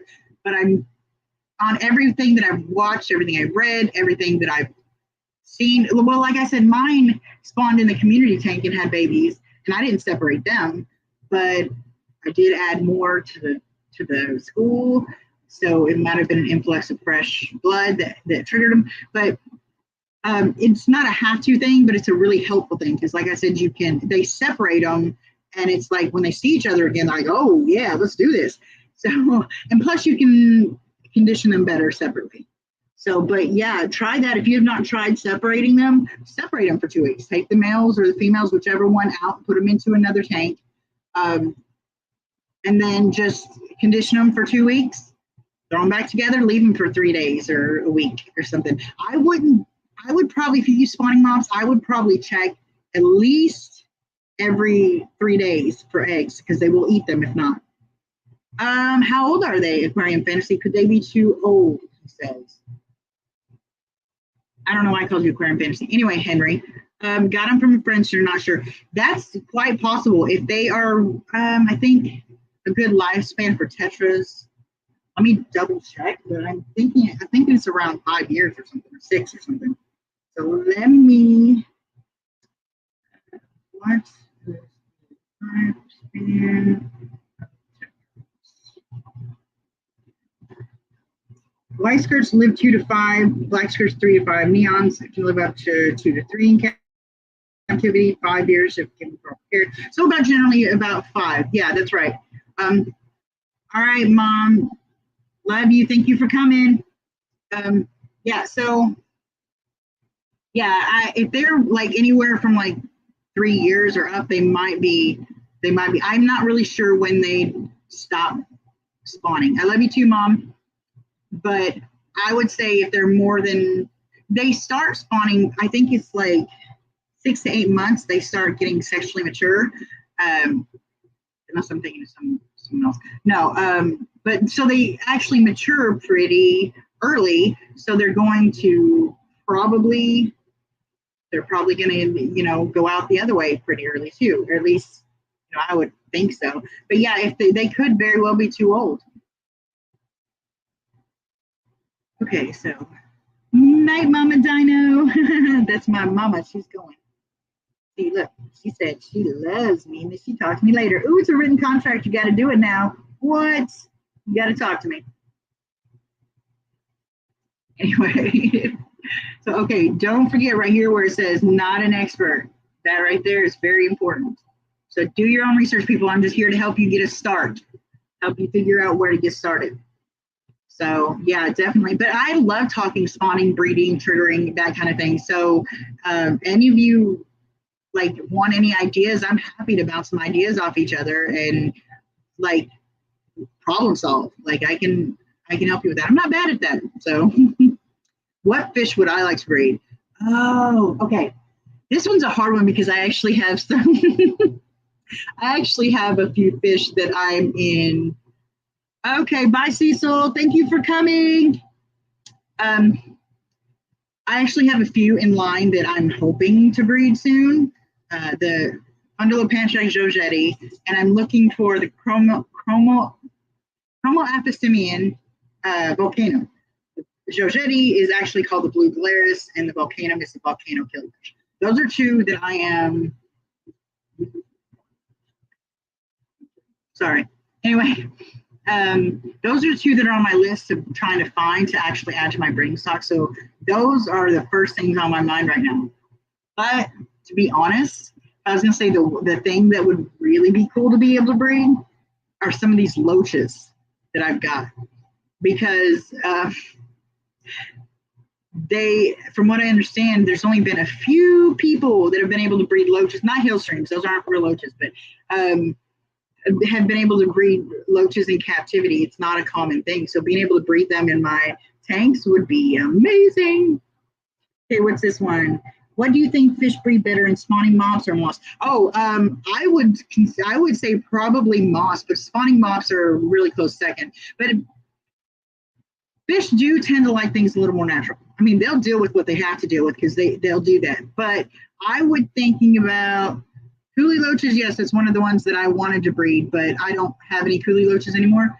Because even fake loaches. But yeah, they tend to be more to favor the natural more. So if you want it, you can't pick eggs really out of, at least not like killifish eggs and stuff. You can't pick that stuff out of spawn or moss because there's just too much. But if you have a spawning mop, you can pull the pieces apart and look at them. Henry, a lot of people don't know how coolie loaches breed. That's the problem. They don't know how to start it. They don't know how to stop it. They don't know the process. So that's one of the biggest problems. But yeah, I would say they probably breed better in moss. You do not want to put moss in there if you want them to breed on breeder mops, on breeding mops. So spawning mops, whatever you want to call them. Okay, look at this. Henry's like keeping this going, you guys. Come on. Let's see what else you got. Moss? What's that mean? Yeah, I agree, Zim. It probably is moss. See, Zim says probably moss too. So yeah, Henry, I had coolie loaches. I had about 7 of them. And there were a few times that I saw smaller ones, but I saw them so quickly that I want to think it might have been babies, but I'm not convinced. Honestly, I think it was probably just they were hiding in the shadow. I will be the first to discover the secrets of the coolie loach. Well, I've got to get some more before then, but yes, I will do it. It will be mine. I shall rule the coolie loaches. No, unfortunately, I had a bout of hemorrhagic septicemia, the bacterial version, in my tank, and it got every one of my coolie loaches and half my queen loaches, so it was really good. Okay, what is also a good plant for egg scattering fish? Okay, some of the ones that I found, I don't do well with Java moss. Java moss does not proliferate in my tank. It just does not. Hey, Christopher. Oh no, bad day. Not good. I'm sorry. I'm happy to see you though. But yeah, I do like Seswalsertane. It's not really moss. It's like they call it the freshwater seaweed. But I love that stuff. That is a really good plant form. Ambulia is good too because it gets fluffy. But yeah, it's the more fluffy type plants tend to be better for them. I don't know if it's the smaller leaves on it. I don't really know, but I tend to have noticed Java moss, Seswalsertane, Ambulia. I'm trying to think of some more. And those are really the only. Oh, believe it or not, water wisteria was really good too. So, what's the matter, Christopher? What's going on? Can we help in any way? I'm sorry. Let's see what Christopher has to say and see if he's okay. I don't like it when my friends aren't doing well.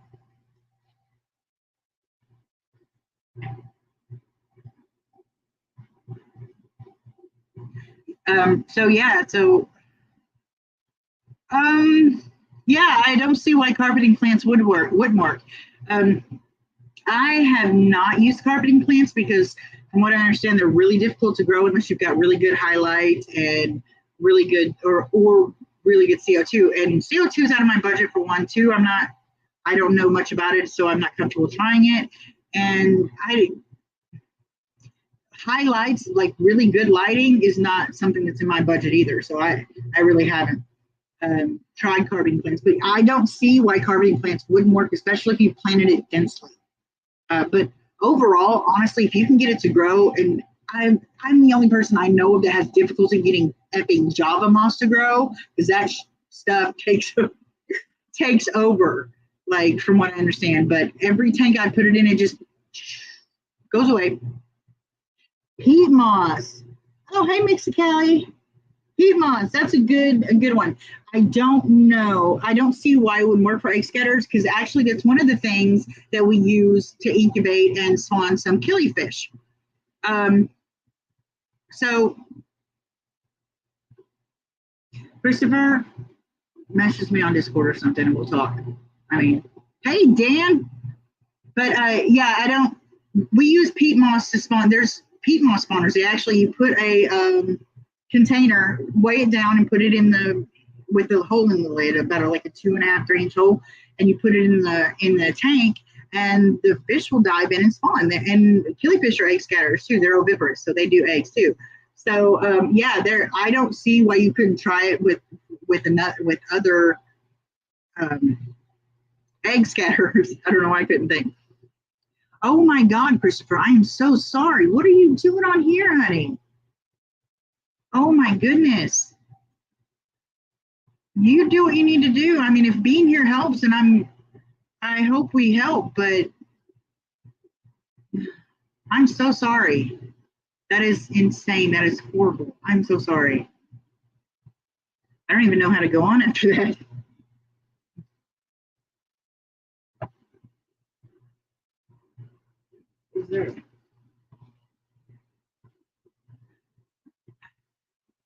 Now I'm just like, okay, I don't. Okay, Christopher, then we are happy to be here for you. We'll try to give you distractions. Anybody else have any other questions or input, comments, ideas, things I haven't thought of, or things you need more clarification on? I could probably do that.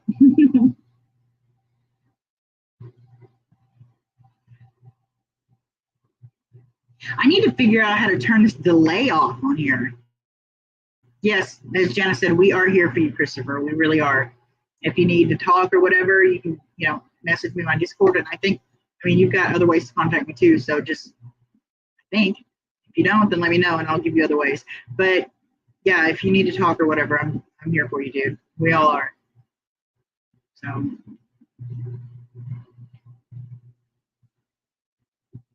gonna give you guys a few minutes.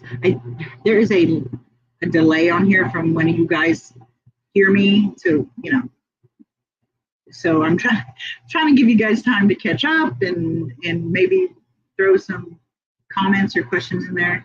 I mean, if nobody has any comments or questions, you guys want to chat, we can chat about whatever you want to do. I think we did pretty well. No, Christopher, no, that's the whole point. We're your friends. We're here to help lift you up. It's not bringing us down. We're just hate that you're going through that. And don't apologize. Don't apologize for telling your friends what you need. So I just hope that I can help distract you a little bit and get your mind off things.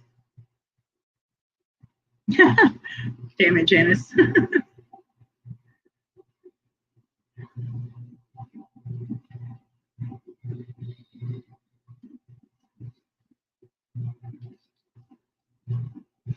So, okay. Doesn't look like anybody has really got any questions or comments or anything. They're just cussing each other out in my chat. Oh.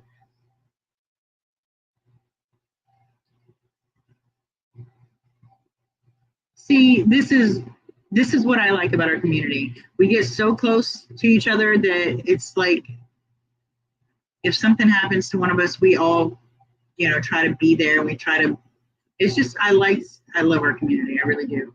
I love our little hobby. Hey, Myers, how are you? Did you get to hear any of the live at all? Because we've already pretty much covered the topic. But if any of you maybe that missed any of it or whatever have any questions I might have already covered, I'm happy to go over it again. Are there some fish that breed on floating plants? I don't see, I believe so. Now, I think fish with labyrinth organs tend to spawn at the surface. So, and I know floating plants help, but I don't know if they actually spawn in it. Yes, dear. They spawn on the floating plants? Okay, apparently my Harlequin rhizosphoras like to do their spawning behavior in the floating plants. So, I mean, it's possible they may be trying to scatter their eggs in the roots and stuff of the floating plants. So, I mean, I don't really know of any off the top of my head other than maybe my Harlequins that I haven't seen any fry out of. So maybe they're not spawning, they're just playing. But yeah, no, I don't see why there wouldn't be. But hello, I'm kind of in the middle of something. You got to go outside, don't you? Go tell your sister. Yeah, no, not me. Go away. I'm busy. Go. Come on. Anyway, so yeah, I don't see why there wouldn't be. I mean, they just, especially egg scatterers, they just throw their stuff everywhere. So, thanks, Christopher. You are so sweet. I'm glad that we've helped you feel a little bit better, and you mean a lot to us too. Well, you mean a lot to me. So, and that's the whole point of friends, is to lay your trauma at their feet so they can help you pick it up. Honestly, I wish I could be there for you. I really do.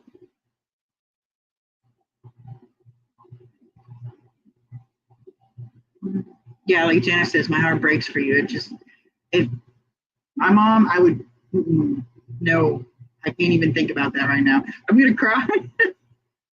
But no,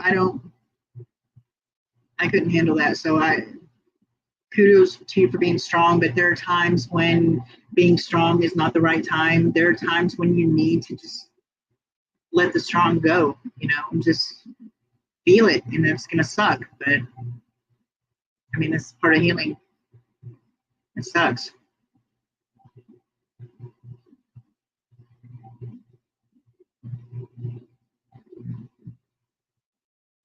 You guys, like I said, I really do love this community.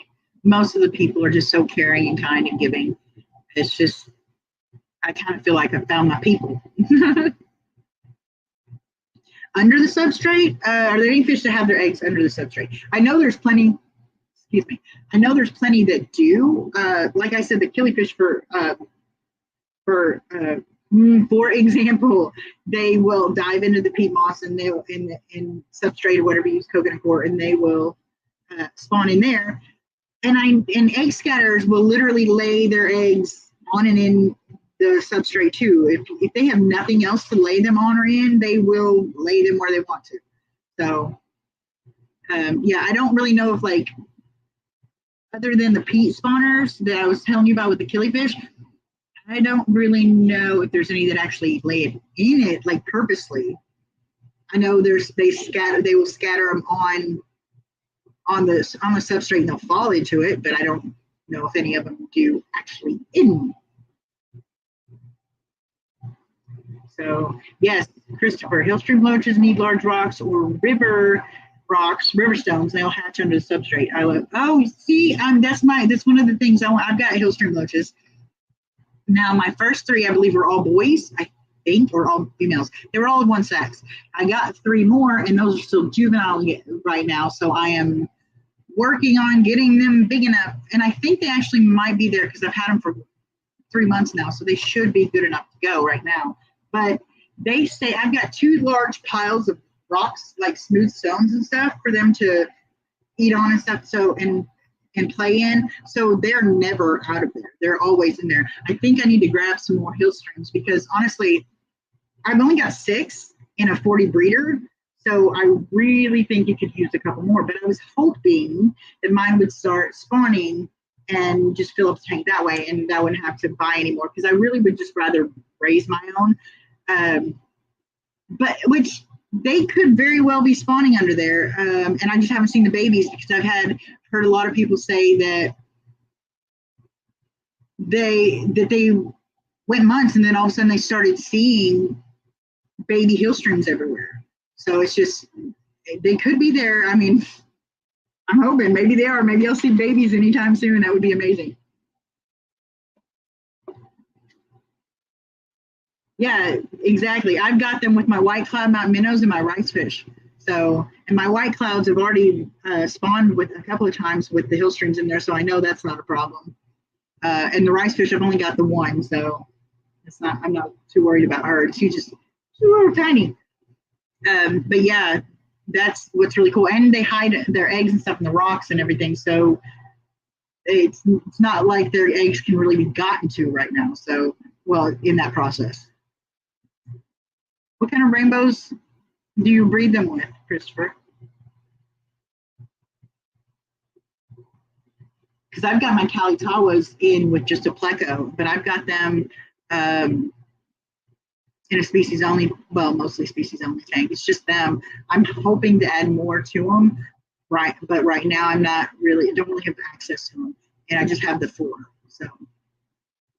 Yeah, exactly. They don't come out until they're like at least half an inch, like big enough where you can see what they are. You don't really see the babies until they let you see them because they're really good at hiding. So yeah, it'd be nice if one of these days I come up and be like, oh my God, my hill streams have bred. Oh my God, I got baby hill streams, because then that would be so cute. They're so freaking adorable. Okay. Oh, I have got to do a water change on that tank. It smells like old food. It's from overfeeding because it's my fry tank, but we do water changes every day in it. Okay, Bosemani, Turquoise, and Goiter River have all done fine with those streams. Nice, nice. And those are bigger ones too. So you think if anyone was going to predate on the babies, it would be the bigger ones. So at least I think those are the bigger ones. I'm still learning my rainbow fish, guys. Let's see. Okay, so these, we'll go over real quick the things I talked about really quickly if you guys want to, so that way refresh your memory. So in case you guys have any questions about them. Why do fish not spawn? Their age could be one reason, not enough nutrition, water conditioners not conducive to breeding, environmental factors like needing caves and stuff like that. Dan, Anita, Dan says, hey, superstar. He said, hey, Dan. Hey, Jeff, didn't see you there for a minute. Let's see, you want to do fish that like cooler water, and yes, those are all jumbo rainbows. Oh, nice. Okay, exactly, Christopher. I mean, of course, hill streams like cooler water, so do white clouds and rice fish. So Janice says, I heard someone ask about green water for breeding. It's great for fry. See, Janice is clarifying. Lucas from LRB breeds a lot of them in green water. I was thinking that, but I didn't want to throw that out there unless because I don't want somebody to starve their fish because they listened to me about green water, and I don't really know that much about green water. So yeah, thanks for clarifying. So yes, apparently it is great for fry. Thank you, Janice. That's amazing. So, okay, so let's see. Environmental factors like needing caves or too much light could be a factor. They don't feel safe due to like aggressive or territorial fish. They may be spawning, but the eggs are fry or getting eaten. The male to female ratio might be skewed and they're not liking that too much, so they're not breeding as well. Overcrowding from lack of resources, males spawning more than they're breeding, or fish eating the eggs in the fry. Those are some things that can be factors in why they're not spawning. Anybody got anything to add to that? More questions, clarifications, anything like that?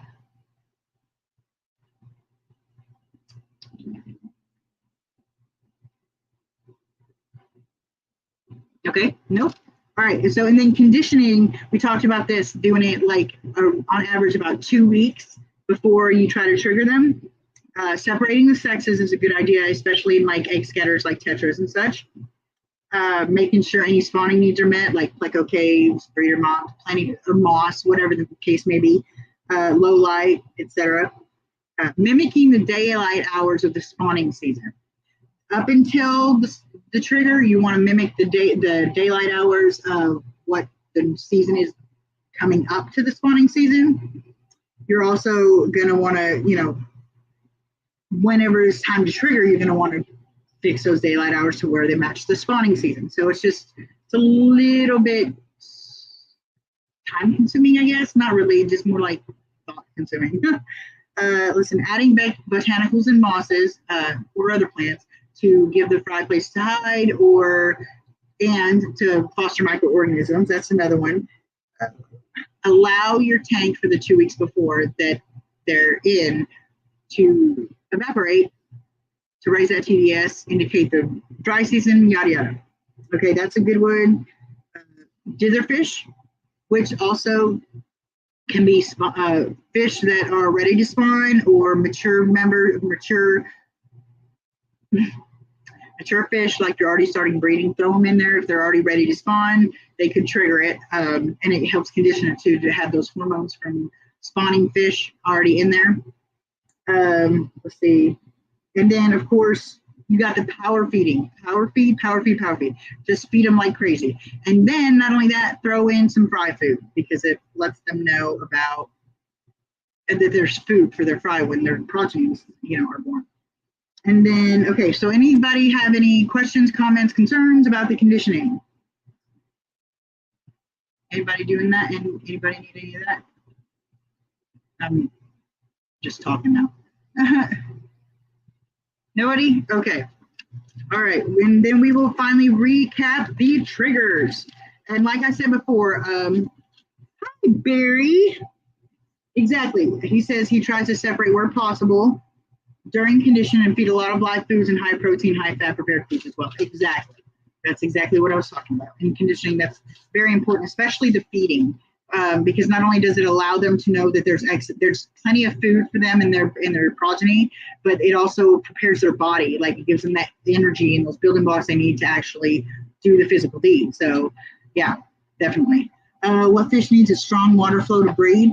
That's a good question. I did so much general information, but I know, no, I don't know. I started to say I know hill streams do, but I know they love like high flow, but I've seen many times where people have bred them in their tank, and the tank doesn't have high flow. So I'm not really sure, Henry. That is something I will definitely have to look into. But I haven't had any that require high flow or strong flow to spawn. So, okay, anybody else? Anything else to add? Okay, nope. Doesn't look like it. Give them another minute or two. Okay, I think we're good on that. Okay, triggers, like I was saying. Oh, see, Christopher says his hill streams breed so much more with high flow, but he has bred them with sponge filters also. See, I had a, oh, that might be right. Rainbow Shiners. Henry says Rainbow Shiners probably need strong flow, which is possible. I kind of looked into them a little bit before I got my rice fish, because I wanted to put Rainbow Shiners with my white clouds because they're both water fish, temperate water fish. So I kind of looked into them a little bit, but I didn't really go really far into the breeding. So, but Christopher was saying he's bred them with sponge filters, and I had a, or the hill streams with sponge filter. I had a wave maker. They're different, I guess, in my hillstream tank. But then I got Sweeja, my rice fish, and she was super tiny when I put her in there. Like, anyway, it was unbelievable how tiny she was. She's gotten about twice the size now, so she's better. But I took it off because she likes to stay at the top. Of course, she's a top dweller, and I didn't want her getting blown around. And then I thought, if my white clouds spawn, they go to the top, so I didn't want them blown around either. Okay, let's see. Genesis is a great channel for breeding conditions for specific fish. He's from the UK, Mark Sparks. Actually, I have seen him. He's really good. Check his playlist because he's changed his saltwater. Oh, I must be behind in the videos then. Huh. Okay, let's see. Rainbow shiners and hill streams are perfect together. They both love flow in colder water. Well, maybe I'll have to put my minnows and my rice fish in another tank and do my hill streams and do rainbows. Ooh, I was given a 90-gallon boat front, and I was trying to decide one of the things to do with it. Maybe I could throw my hill streams and some rainbow shiners in it. That would be amazing because rainbow shiners are gorgeous. Okay, let's see. Anybody else? Any other conversation?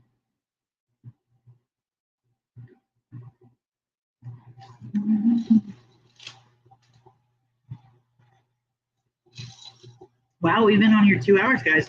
Time flies whenever we're talking to you. You guys are amazing. You guys make my life so much more fun. Like, I was so nervous when I first started doing it.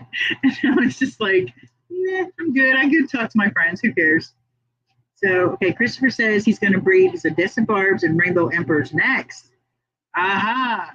Well, I would offer to help, Christopher, but I am fairly certain that you're much more experienced than me. So, nah, I'll leave that to you. Now, you can bounce ideas off me if you want. Give me some ideas, but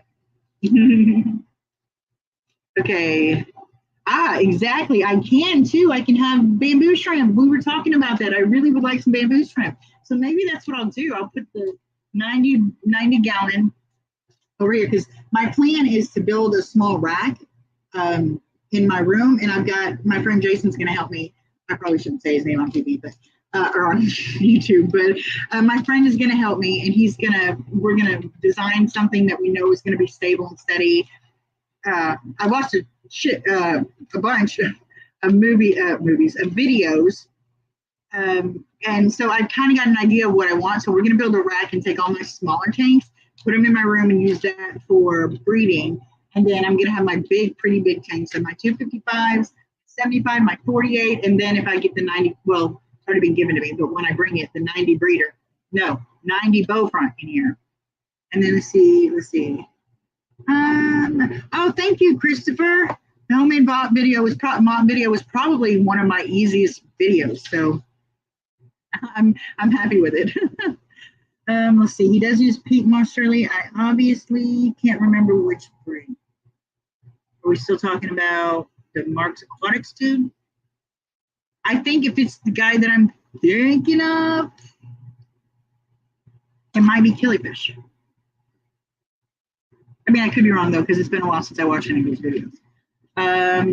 See, surely that tank can be like your river tank and all high flow. Yes. But the problem is finding high flow fish I can afford. Budget people. No, I'm just kidding. But no, it really is true. I don't really know what else to put in there. I'm gonna have to look up high flow fish because high flow cold water fish. Because yeah, that would be amazing. I can make that 90-gallon bow front a river tank. That would be really cool. Okay. Yeah, see, Christopher, Barry and Christopher both do killifish.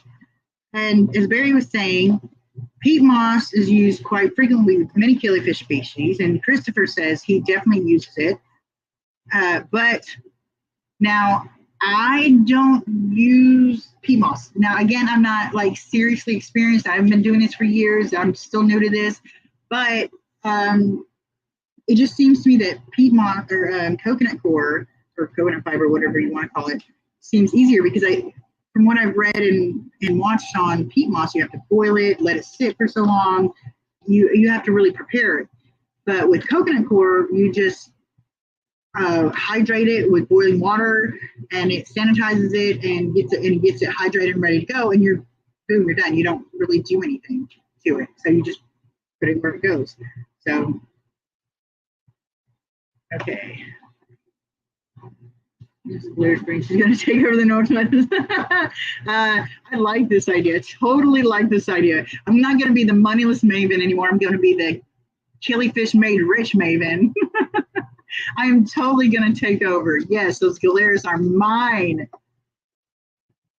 Yeah, Barry. Yeah, you do have to sanitize both, but with the coconut core, like I think, don't you have to boil the peat? I mean, am I just making it more complicated than it really is? Because I mean, once I realized you had to do a lot to prepare it, and it wasn't like the coconut cool was more simple, I kind of gave up on the peat moss thing, especially when I found out that peat moss is not sustainably harvested. What is the word? Maybe that's right. Sustainably harvested. They have difficulty. There's like it's running out, and it's anyway. So okay, Barry says he boils both, and Henry says gobies like high flow. I'm gonna have to look into those because I always kind of wanted some gobies, but didn't really get into them because I was busy getting into the ones I already have. So yeah, that's great. We'll have to check it out. Okay, so Barry, you boil both. I just pour the boiling water over it. I don't actually boil it. Do you need to boil the peat, or do you just pour the boiling water over it? Okay. Oh, okay. Hot water dumped in is only pasteurizing. Well, I haven't had any problems. Is it not like, Jacob, Anita, what are you doing? Okay, you're gonna have to go. I can't take, just wait, just a minute.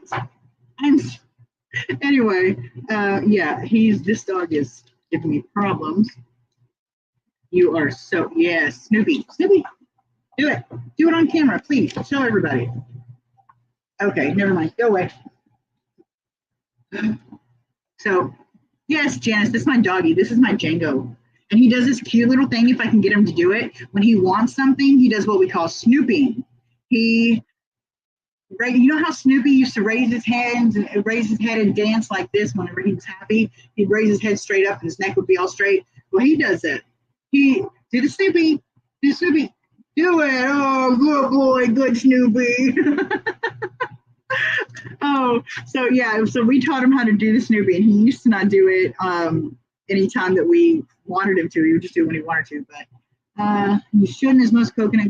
Okay, so I don't have to do that. I can just go ahead and wet it. All right, that sounds good. See, Barry says coconut cores sterile before open. All right, that's perfect.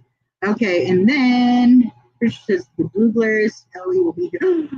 Oh, yes, you bought it. Oh, they're so pretty. Oh, do I have to choose? Okay, this is the only way I'm going to be able to choose. You send me a list of your localities and pictures of what they look like. Is that okay, Django? I see, baby. Okay, because that is the only way I'm going to be able to choose. I'm going to have to like mark off and be like, no, this one's got purple spots where I want yellow, or something stupid like that. So hey, eyeball. But yeah, I need those. Oh, I need those blue glares. I'm so happy. And by the way, if any of you know where to get the Como Aphysemian volcanum, yeah, let me know, because I've only heard of 2 people. Like I've only talked to 2 people that have them, and one is like in Indonesia, and the other one's like in Spain or something. Not Spain, but one of the South American countries. I don't remember. Anyway, I haven't been able to find them anywhere, and I don't know if it's because I'm not looking hard enough in the right places or what, but that volcanum is beautiful. Now, I like the Galeris better, but with the volcanum being harder to find, it's kind of being my white whale, that kind of thing. Well, except I don't want to kill him. So, but yeah, I'm kind of, I can always rotationally breed. Good point, Christopher. Yes, I can do that. Okay, and then I'll pick the ones I want first. How about that? All right. Okay, so, all right, for those who, did I ever finish going over the triggers? Add spawning partners, add fish that are ready to spawn, do a cooler or warm water change to mimic the rainy season, raise or lower the pH. Timing the water change to storms is really, it's not, doesn't have to be done, but it really helps. Okay, let's see. We can get them so easy. Sarah's just told me. It's hard for me to get to Seattle, the club, because I don't have a reliable car. Like I don't. It's just not. It's broken down 3 times. In the last 3 months, or maybe 4. If you count the time it sort of broke down because I needed new spark plugs and wires, it was 4 times. But yeah, that's where I got my Kalitawas, the Seattle Fish Club, the Greater Seattle Aquarium Society or whatever. So yeah, they're really amazing. It's nice, and that fish club has some of the best breeders in the country. You know, I've noticed that a lot of people that do breeding or high quality fish stuff are actually here in Washington. So I think that's kind of cool. Let's see, and a couple of YouTube people too, like all around Seattle. I've noticed that. Apparently, Washington likes their fish, which I'm fine with because I like my fish and I like Washington, so I'm good. Oh, no, didn't mean to do that. Okay, so, okay, I think there's one or two more. Hold on. Okay, timing the water change with the drop in barometric pressure.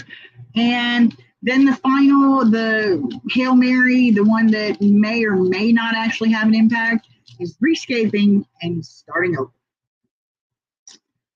So I think that anybody, let's see. Oh my God, Christopher, exactly. My Cali Tawas, everybody's like, oh, you can't find them anywhere. The ones you can find are super expensive, and because they've only been in the hobby for 5 years. And I got those for I think 7 of them. It was either 28 or 32. I bought 2 lots of fish. One of them was 32, the other one was 28. So yeah, those I couldn't believe the deal I got. It was amazing. Okay, Ivo says turning up or down the temperature. Yes, I think I've talked about that in the conditioning. I think we talked about it, but I guess I didn't write it down. Oh, but yeah, we talked about it. Sometimes turning the temperature up or down, depending on the fish species, can actually trigger the need. So, yeah, sometimes with corridors, you just switch things. That's the funny thing. My albino cories, I have some juvenile. Well, I guess they're sexually mature now. So, but I have some juveniles that I have had in my grow out tank for quite some time. Nobody really is buying fish right now. It's the summer. Everybody's out fishing and camping and all that jazz. So they're not doing a lot of fish buying right now. So the store hasn't wanted them either, which is fine. It's not like I don't have room for them right now. So, but anyway, I took some of them out. I took like 6 or 8 of them out and put them in my tank with my Sid Vicious, my electric fluid car, my big one. And like 3 days later, there were eggs on there. I was like, what the hell? Where did these come from? And then I saw them. They were doing spawning behavior. And I was like, holy hell, I didn't even realize they were big enough to be doing that yet. Okay, let's see. Yeah, Zine says if they move the tanks, his African cloud frogs start breeding. That's cool. I bet those are really cool. You have to give me some info next time. Vibes, you made it. You're gonna have to go back and watch the replay though, because we've already went over all the info. But if you have any questions on spawning, like triggering and conditioning, or why fish won't spawn, I'm happy to go over it again a little bit. Yeah, using a partition between male and female before introduction. I believe you're supposed to do something similar with bettas. So yeah, but yeah, that's a good one too. It allows them to see them and yearn for the other, but it doesn't allow them to start and get them ready to get started before. Yeah, again, it's another thing that's not necessarily a have to. Once you've separated them, that's usually good enough. You put them in and they spawn. But if you've got some that are being really super stubborn, you can do something like put them in and partition them where they can see each other and stuff. So. And Zine says he had eggs from his frogs once. I bet they were so cute. You didn't get any babies, did you? Because I think if you did, you would have told me I got babies instead of I got eggs. So, no questions, no comments. I think it was you that asked me if I would do my live later. So that's why I did it at 4 today. Is that even helpful at all? Because it seems like you weren't able to get on as early as you wanted again. Still, patience is the most important tool, as Barry said. Yes, it may take a couple of different types of triggers or conditioning. You may have to do them all. You may have to do them more than once. Yes. So patience, that is one thing, the biggest thing I have learned with these damn fish. Everything is about patience. It's literally hurry up and wait. It's so frustrating, especially for someone like me. I'm not a patient person. No, now. If I want something done, it gets done now. But oh, yeah, so I'm not a patient person. This has been the most infuriating hobby I have ever done because it's literally patience all the time. I don't know how I'm doing it. Cat just brought an Easter. Oh no, Christopher. Oh, a lizard with no legs. Yeah, Zeke, you should definitely, he wants to try with his frogs again. You should definitely try. That would be really cool. And you can do some videos and show me, and I'll do it live with you as a guest, and we can see your froggy babies. Oops. Okay, I like lizards too. I will. Okay, so okay, vibes. I just I made it an hour later today, which seems to be fine for most people, and I don't care to keep it that way if it helps at all. But I don't really know if I can't really do earlier because I have to get ready and like I have to mentally prepare because I am not the most outgoing social person. Used to be a long time ago, but yeah. But so I have to have my daytime a little bit and do stuff that I need to do. But I didn't mind doing it an hour early. I don't think I could stretch it for any later than that without making it difficult. So I've got a friend in Ireland who literally does her best to stay up. She's 8 hours ahead of me. So I mean, so it's like 3 o'clock in the 3. I think what time's it? 6. It's like 2 a.m. there, but she stayed up. So I mean, she stays up every chance she gets to watch my live stream. Henry says, when will I live stream again? Well, when I started doing it, I hadn't really planned on doing a schedule and just doing it whenever I felt like it. But it seems that everybody is seeming to like the Saturdays at 3 or 4 thing, or my time. So if everybody's down with that and they want to continue, then I'm happy to continue with the lives, because the only reason why I don't want to do them on regular is I don't want people to get tired of coming or not interact or run out of topics or something. But if you guys just keep talking to me and having these conversations, we can do this. I mean, I think I got it. No, but yeah, so I can, as far as I know, if I can find a topic or something to research and figure out, I am happy to do one on Saturdays, and we will move it to 4 my time, which is 6 Central and 7 Eastern, unless anybody else has any objection to it. I am so glad, Christopher. I really am so glad that it's helping out. I mean, I wish I could. Anyway, I'm glad. I'm really glad it's helping. And Janice says Saturdays work as long as she gets a notification. Well, I think if you're subscribed, it does, I think. And yes, Henry, help me find a topic. What do you guys want to hear about? Because even if I don't know, if I know the topic ahead of time, I will do as much research as I can. So, oh, Dan didn't get in till 8. So would it be, if I wait until 5 my time, which is 8 your time, my mom might actually be able to stay through one. I'll talk to her, but then Rosie would be, my friend in Ireland would have a hard time. I don't know. I'll talk and we'll discuss it. We'll figure it out. And yes, Henry is right. Give me ideas for the next live stream.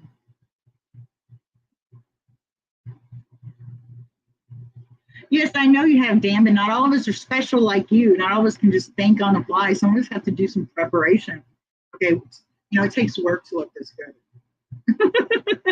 No, I know you're not, Dan. I want to make it, I know you're not suggesting I change it. I just want to make it as evenly possible for everybody to come that want to come. So if it means changing it up a little bit, as long as, the majority of the people agree with it, then I'm good with it. So, I mean, I like to accommodate our little community here. We're there. Oh, the secrets of time travel. Henry, I'm not willing or ready to get those secrets out in the open yet. No, I've got to just keep that to myself for now.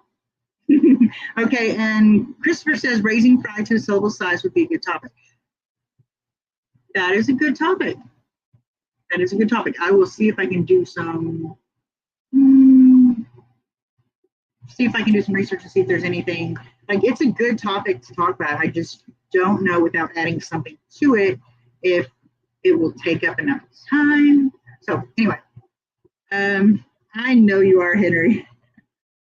Let's see. Bob just says, is anyone attending Aquashella Chicago? I wish. Janice says she's going to West Florida. And yes, Dan, I know you're just pointing out why you were late tonight, but that's fine. I just want to make it easier on everybody. So, but yeah, if everybody's good with this time, I'll just leave it here for now until or unless something else comes. We can do a West Coast versus East Coast rap battle.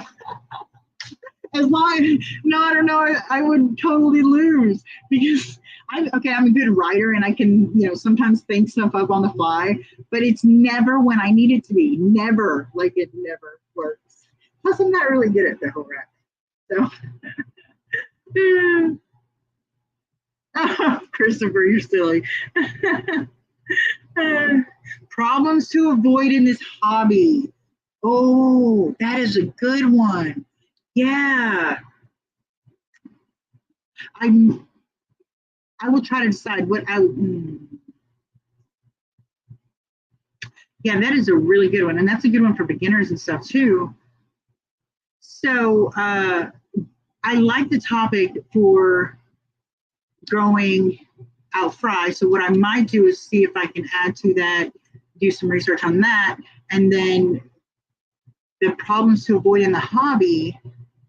I think maybe that. Okay, you guys, come prepared for that topic because I think we can get a lot more conversation because in the aquarium hobby, there's no one right way to do everything. So we would all have a lot of input on the things to avoid or definite do's and don'ts and stuff like that. Maybe, think of stuff like that. And then we can have a great conversation over that. And that's what we'll plan on for next week. Problems to avoid in the hobby or do's and don'ts, things that, well, I don't want do's and don'ts because like I said, there's no one right way to do it. So yeah, problems to avoid. That's a good topic. Good job, Vibes. So we'll count on that one and I'll count on it being next week. And actually, oh my God, can you believe it? Somebody's at my door. So just give me 1 second. I'll be right back. Django, move. You're going to get it? Okay, never mind. I'm here. But yeah, we'll count on that one. Does anybody have any last things to throw in or anything like that? Apparently I'm wanted at the door. Anyway, anybody got any last things? But we'll count on that topic, problems to avoid in the hobby. So Christopher says, see you Sunday. We will see you Sunday, Christopher. I hope you get feeling better. And if you need anything, just please let me know.